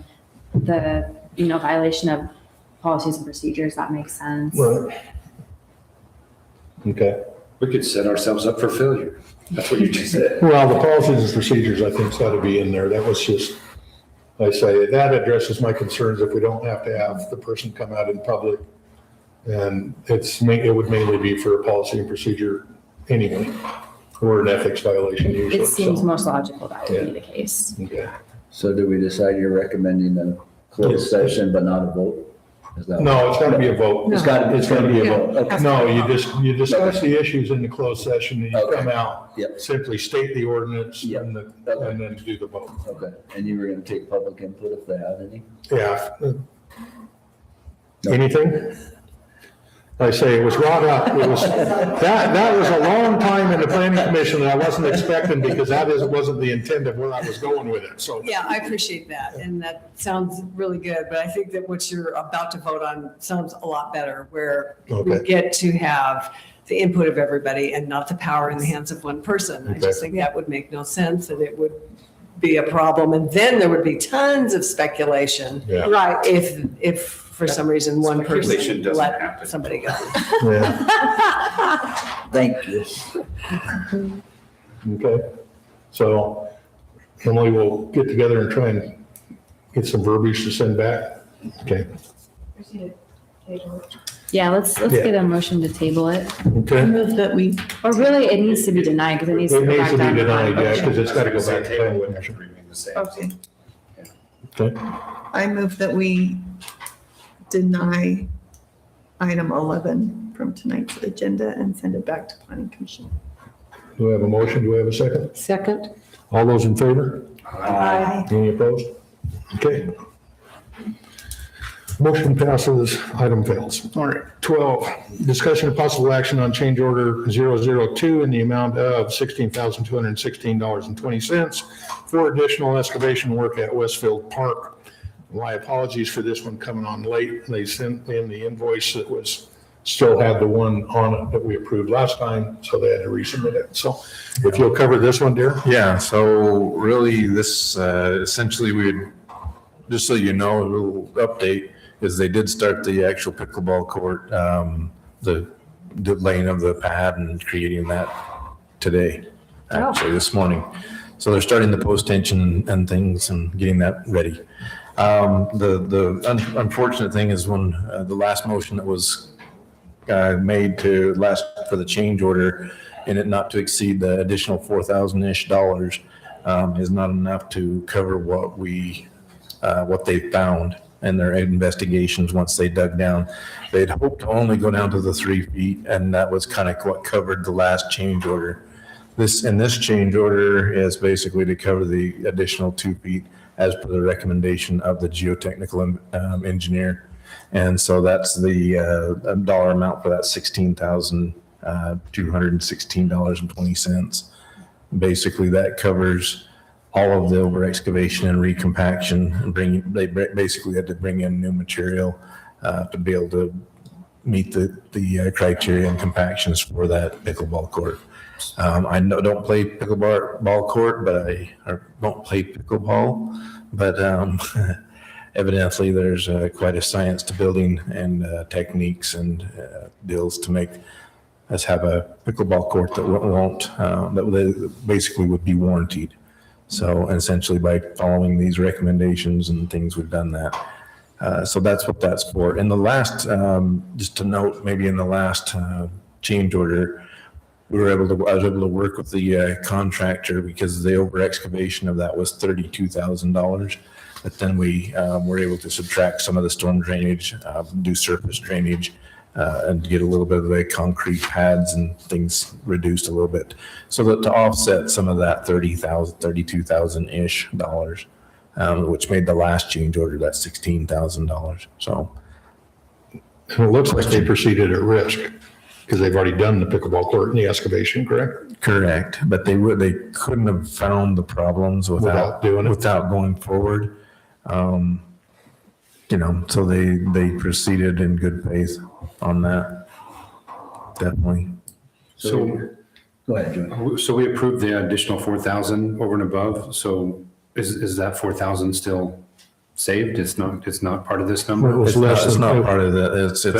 It would only cover up. So the original one would only be the amount. I can't remember exactly. That was 3,000, because it It was was 16 and change, we approved Yeah. not to exceed 20,000, so I Correct. guess you'd have to phrase it that we approve the delta between what was previously approved and the the current number right here. Correct. Because it's gonna be what, 13,000 something It'd probably. be, I wouldn't approve this one for more than what the actual dollar amount is, Yeah. because you've already got some extra. And leave the 3,000 there? The little contingency. All right. Yeah, So we paid 16,585.80 was the first one. Right. yes, And then now we're paying an additional 16,216.20. correct, Yeah. Okay. correct. mean, they need, But- but they're done digging. Yeah, okay. Yes, they are done digging and they don't foresee any, that was the change order basically came because of the lack of a geotechnical Yeah, no, no, I- investigation, Yeah. which wasn't on them. Yeah. It's just they weren't about to warranty a pickleball court knowing that there was debris, I say clean fill that was been put over the years in there that creates air voids and things that would Right. sediment. I get that. Anyway, So from the first motion where we gave them 20, you want the same number here and that's still going to give them a 4,000 buffer? 3,000. Or 3,000 buffer and change? yeah, I would, Is that yeah, correct? correct. I wouldn't approve more than what this change order is. Okay. Yeah. Any further discussion? No. Yep. Take this out of the city council fund. I think we're all just happy to see the pickleball courts get going. Get Westfield Park Finally. going. Yeah. Yeah. Yeah. Mayor, I make a motion to approve change order number 2 in the amount of $16,216.20. Do we have a second? I'll second it. Okay. Let's do a roll call. Todd? Aye. Aye. Aye. Motion passes. All right, work items, discussion on joining the Zion Regional Collaborative. This would be, Jenny? This yours? Yeah. Pull up the sheet real quick.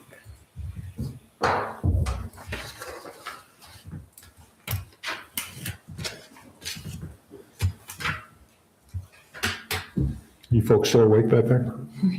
I'm just checking. It's past my bedtime, so I was just checking on everybody else. At least we may be done before 10 o'clock. Oh, look at what you just did. Oh, that was awful last week. So it looks like the email's in here and we've got their website, so you can check it out. So the Zion Regional Collaborative is a group of all kinds of agencies and city entities, and you just all get together, all of whom are kind of impacted because we're within the region of the Zion National Park.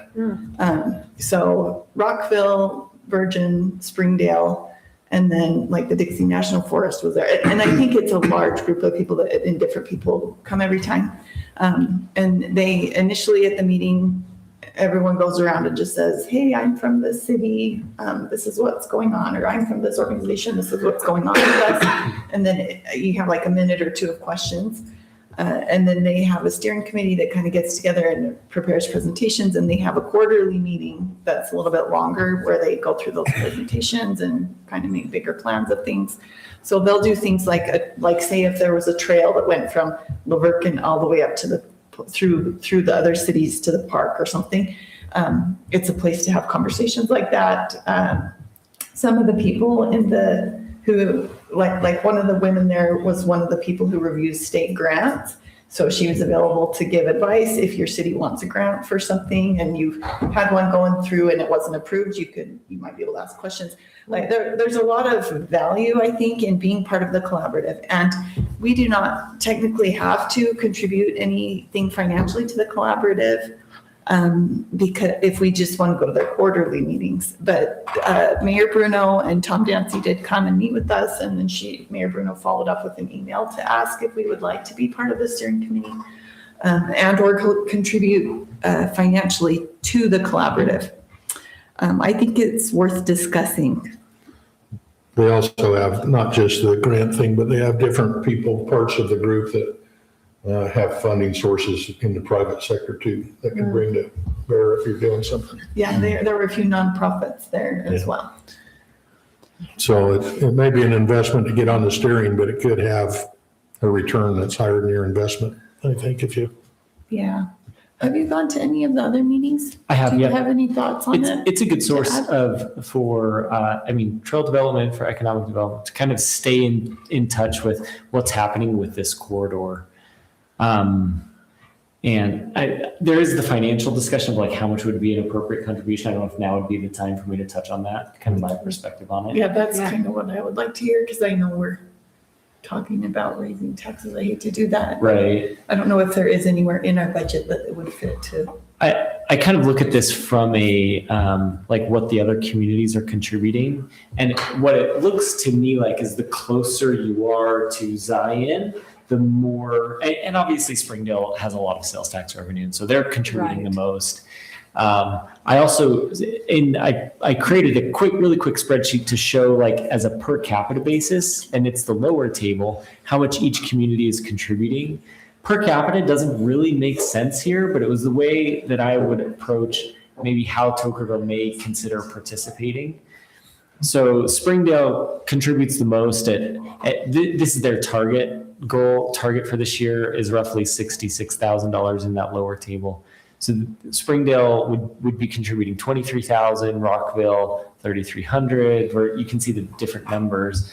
And then if you apply the dollar contribution per resident, if that was a logical approach, if you found that to be a logical approach, I didn't know how else to do it, but that would be roughly 4,600. Now, again, we are a bit detached from Zion, and so maybe a reduced, that would be, I would say, a high contribution for the ZRC from Tokerville. So maybe something like 4,000 makes sense. And that would be like as part of an economic development contribution from the economic development budget. So I got a question, and again, I'm more nuts and bolts. What are we getting out of this? So I'm reading on their frequently asked questions. What's the purpose? The purpose of ZRC is to bring together stakeholders to identify and address challenges in the Zion region. And tackling these challenges, the ZRC looks to protect and enhance our region's many assets, community character, economic vitality, quality of visitor experience, environmental well-being, recreational opportunities, and historical culture and archaeological features. Throughout this process, the ZRC aims to encourage collaboration and communication. That just sounds like another NGO from the federal government wanting money for something. And I could be wrong, and I don't mean to discredit what this is, but somebody explain to me what the purpose is and what the benefit is. I can see the benefit. I'm not 100% sure on the purpose, but when we're talking about building trail systems to interconnect, Absolutely. and you look at we're the only city that's connected on this side of the county that's not in it. So some of them collaboration meetings between them can really benefit that trail interconnection. And I absolutely agree with you. The trail network. That's a benefit I see. I absolutely agree with you on that trail network, but is it duplicating what UDOT's trail, whatever that agency within UDOT is? What is it then? And actually, I don't remember either. UDOT was there, so it was an opportunity to talk to them and listen and keep updated. Right, but I mean, that's what UDOT does, is that's part of their trail network. I can look at my emails because I saved it, but it took me a minute. But whatever that entity is, why do we need this to collaborate the trail network? And is it Greater Zion that promotes the trail? What's the other local entity that's like the Greater Zion is pushing. It's Greater Zion. Yeah, so that's another, too. that's another entity, right? That It does also that. participates in ZRC. But I mean, they're a separate entity that's already doing this. So are they duplicating, the ZRC is duplicating it? Or are they trying to coordinate with everybody? I'm trying to understand what. It's really regional collaboration, right? It's this, and what the money's paying for, I think is important to understand as well. There's an administrator who's getting the meetings together. That's all this money's paying for. Yeah, her name's Emily. Yeah. She organizes it and makes sure it happens. $66,000 worth? No, them are just, that's an estimate. I think they were down to, it wasn't that much this year. That upper table is what was contributed last year. Yeah, she's working part-time and they were worried they're gonna have to not have her anymore. Okay, my question is, with the questions that are being asked, do we want to have them come and do a presentation so we can actually ask them directly? That's a good idea. That's a good idea. That's my one for the I can month. ask but- them. This is Jenny's lead, so. Yeah, Well, I would think be in that happy to meeting ask they them offered- If you have more questions. I know, for example, this was a few years ago, but I know Hurricane City at one point approved $10,000 so that they could pay a grant writer, and the grant writer brought in way more money. as far as the grants that she was able to obtain for the city. So I don't know that if this would translate directly, having access to more people with grant information, I don't know. But I think there is a potential there for us to net the money back in grants. So, Well, and I but was thinking, if we have more questions, then I can answer. yeah, I was And thinking, we can just say no and just keep going to, I think it's the quarterly meetings and not be on the steering committee. So we have a couple different options. I Couple just thought it things. was worth discussing and maybe worth being a contributor. couple things to keep in mind is, number one, we're going to be going looking for funding for the trail around Chief Tucker Reservoir. We're also looking at trying to connect that through Firelight and have the whole city connected through trails and eventually tie into Verkins and all the way up. So Yeah. to me, and I'm always looking at would you have a chance of getting more return on your money than you're investing if you're part of the steering committee? And that's a question I don't know how to answer. That's why I was saying, Yeah. you I know, mean, and I understand what you're saying, Mayor, and I agree with you, yeah, but it's like, yeah, what's the return on our money, number one, and what can they do for us as That's- far as, Yeah. that's why I say maybe it's better having them come and tell us or let us ask the questions. And Yeah. I know we're getting asked for the citizens for money left and right, but one was for the homeless in St. George. And I says, we're looking at having to raise property taxes. I am not going to go ask to pay for Money for that. that, yeah. So that's just, like I say, I think it's tough if we're trying to ask the citizens for more money to look at investing money unless we can show a legitimate return on the money. Yeah, so maybe this isn't the year for it, and maybe we should just keep going to the quarterly meetings for a while and then reassess it if we have a year in which we're not. So Unless there is a chance that we could, with the trails that we're going to be doing, that we could get a return higher than 4,000. That's where I don't know.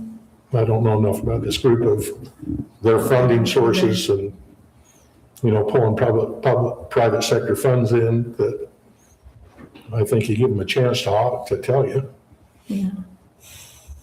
I'm willing to continue to go to the quarterly meetings. But the other thing is, if we're on the steering committee, someone needs to go, is it monthly? Which is another time commitment on top of. Your time commitment you already do. I'm approaching my max time commitment.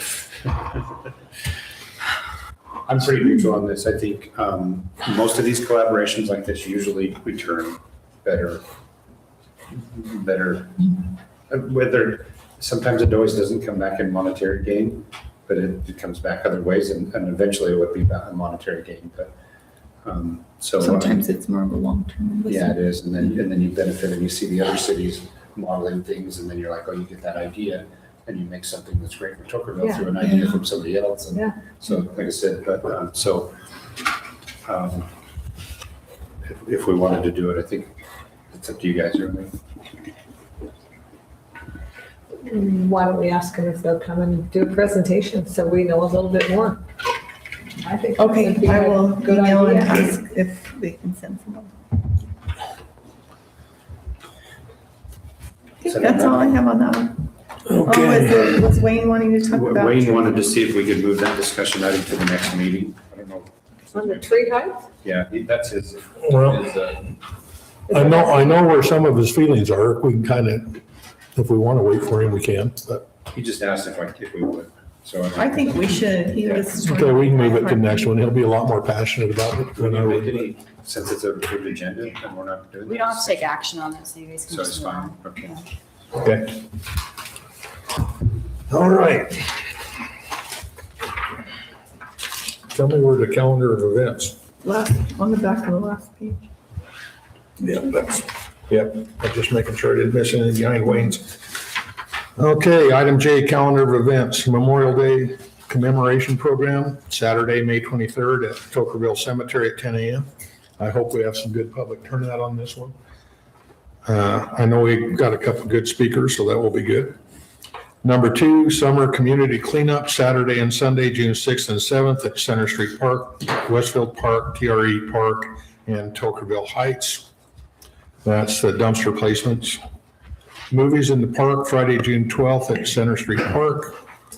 And volunteers needed for the Ash Creek Stream Bait cleanup, Saturday, June 13th at Center Street Park, 8 a.m.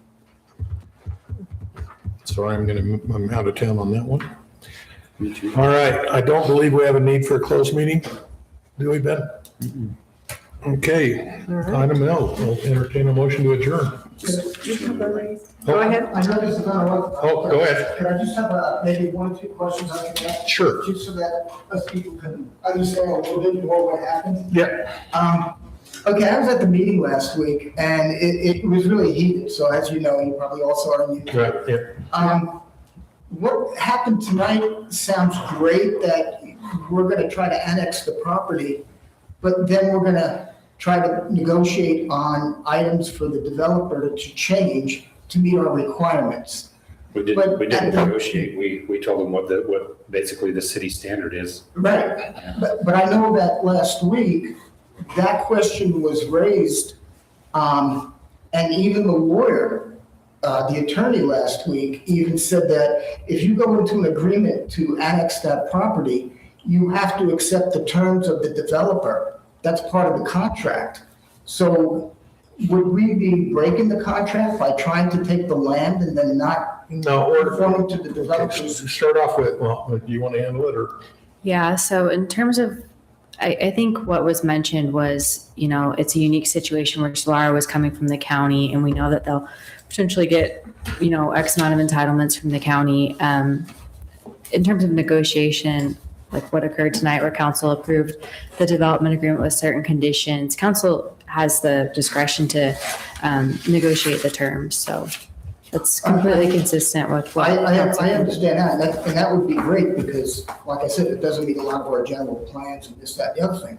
But last week's meeting, which is the reason why they said they don't approve the annexation, is because you would not be allowed to negotiate terms with the developer. And even the attorney said that if you accept the annexation, you have to accept the developer. So keep in mind, they could have done the same thing we did, and that is they could approve it on conditions and send that and recommend that way. They chose to just deny rather than trying to do it with, and I think they said in the meeting, let's throw it over to the council and let them deal with it. But I think that was, what we're doing is putting them back down to where our ordinance is. And you can make the decision whether you want to try and annex or not, but we're not going to go up to where you were. And that's what the conditions we put on it when we approved it. okay, and the other thing was, the last thing is that from what Solaris was saying, and even the attorney, I believe, that whether or not we annex it or not, that development is going to go through because it was already approved. Right. No, the 75 million. No, they would have to be annexed first. So the next step would be the applicant Solara would go through the formal annexation process. And if the city decided to annex Solara, only if they annex Solara, then the development agreement would be the terms under which the development would come into the city. I think we've got two sides of that too. They could go, right now the county has approved them up to 75. If they choose not to come to us, not to come in and request to be annexed, which would be the next step, they can go back to the county and say, we don't want to go with them because they're making us do stuff we don't want to do. And then the county's got to decide, okay, we're going to approve them or we're not going to approve them. The water district's got to decide whether they're going to approve them or not approve them. And the sewer district's got to decide whether they want to approve them or not approve them. What we did was said, look, if you want to come to us, this is the conditions you have to get to come to us. Walk away and decide what you want to do. If you don't want to come with us, go back to the county and see if they're going to let you do it. If you go back to the county and they say no, well, then you're going to have to come back and talk to us on our terms. Okay, so the bottom line is that if we do annex it, which would be a great thing to have more property, okay, but we can't stop them from developing, is that correct? So they'd have to. They only have approval through the county for 75 units. I think the question you're asking is, do they have other approvals for the full development? And the answer is no. They only have water and entitlements for 75 units. Correct. Okay. They have. That clears a lot of things up. And they have an unsigned agreement with Washington County that has not been signed where they list what they're asking for. So some of that, like we talked about, was 1,500 units, which is the same as what they're asking here. But in that case, they're asking for 300 nightly rentals. They're also asking for no impact fees, correct? County doesn't have impact fees. County doesn't have impact. They did drop it to 200 rental. We voted, no, Which we, came up to and 15%. we went to 100. Right, But our- right. So the bottom line is if they, for me, the bottom line is if they come back and say, no, we're not going to do it, then the next step for our residents is to make sure you show up at the county commission meetings and voice your opinion Right. on what the Yes. county commissioners are going to be discussing. Because what happens there is going to impact us, whether we want it to or not. Oh, yeah. So I say, I've already had a discussion with my not being happy with the county on putting us in this predicament with them to start with, giving them the entitlements, and now they're coming to us. And did we make a mistake on not going after it first, at the very first, so we could have some control over it? So the only Maybe. reason it didn't go in first, the city didn't have the formal code to do the annexation. It wasn't that we didn't want to annex him to start with, it wasn't in our code. So we had to put it in our code, Right. the policy I get to that. bring him in. So it's all misstated slightly. Yeah, we couldn't do it then because our code wouldn't allow us to do it, but it was inside of our annexation map. And I will agree with what our attorney told the planning commission. This one, the development agreements and stuff are tough to do. MPDOs and they're tough to do for the planning commission to start with. You add the mess of this one with the county piece in it. It's a nightmare to try and get I through. get that. And they had a heck of a time, and I felt for them watching them try and get through that. And the piece of it that is so difficult, and I still have a hard, telling the attorney, I still have a hard time accepting is the planning commission has to, as they do as they're supposed to, is focus on the ordinances that we have sitting here and those 9 points. And that's what they should be doing. The problem that comes with this is when you do it on a development agreement, that kind of goes out the window because it's all encompassed in that development agreement. Right. And these pieces aren't there anymore. So you have to pull those pieces into it, and that's what we're trying to do right now. Right. But that's a tough, and it's still a tough concept for me to believe that I've been so focused on these ordinances, now you're throwing this piece of paper at me saying, ignore what you've been doing and look at this. And Exactly. it I is. think what we got out of it last week was that if we annex it, we have to go with the developer's plan. No, and we we're don't. forced to do it. I mean, that's what we all came out. Oh, no. Okay. No, Well, that's- definitely not. And Okay. that's, I say, what we did tonight was saying, here's our terms. Go away, talk to your investors. If you can still do it, great, come back and talk to us. If you can't, don't apply for the annexation and go talk to the county. Maybe. So we can still acquire the land. No. No, it's purely up to them whether they want to be annexed or not, Okay, right? okay. Yeah. Okay, The that other makes thing about sense. the- Thank you for clearing that up because, The other thing with the planning commission too is they don't typically deal in finance, like, so negotiating financial standpoint of the city. So when you ask them to try to do that, it's kind of like an awkward thing for them to try to figure out where their limit is or where their limit isn't. And so when it comes to the city council, you kind of take them handcuffs off on the financial aspect. okay, thank you. There's a lot of things up. Thank you. No, good, no, I'm glad you asked. Anything else?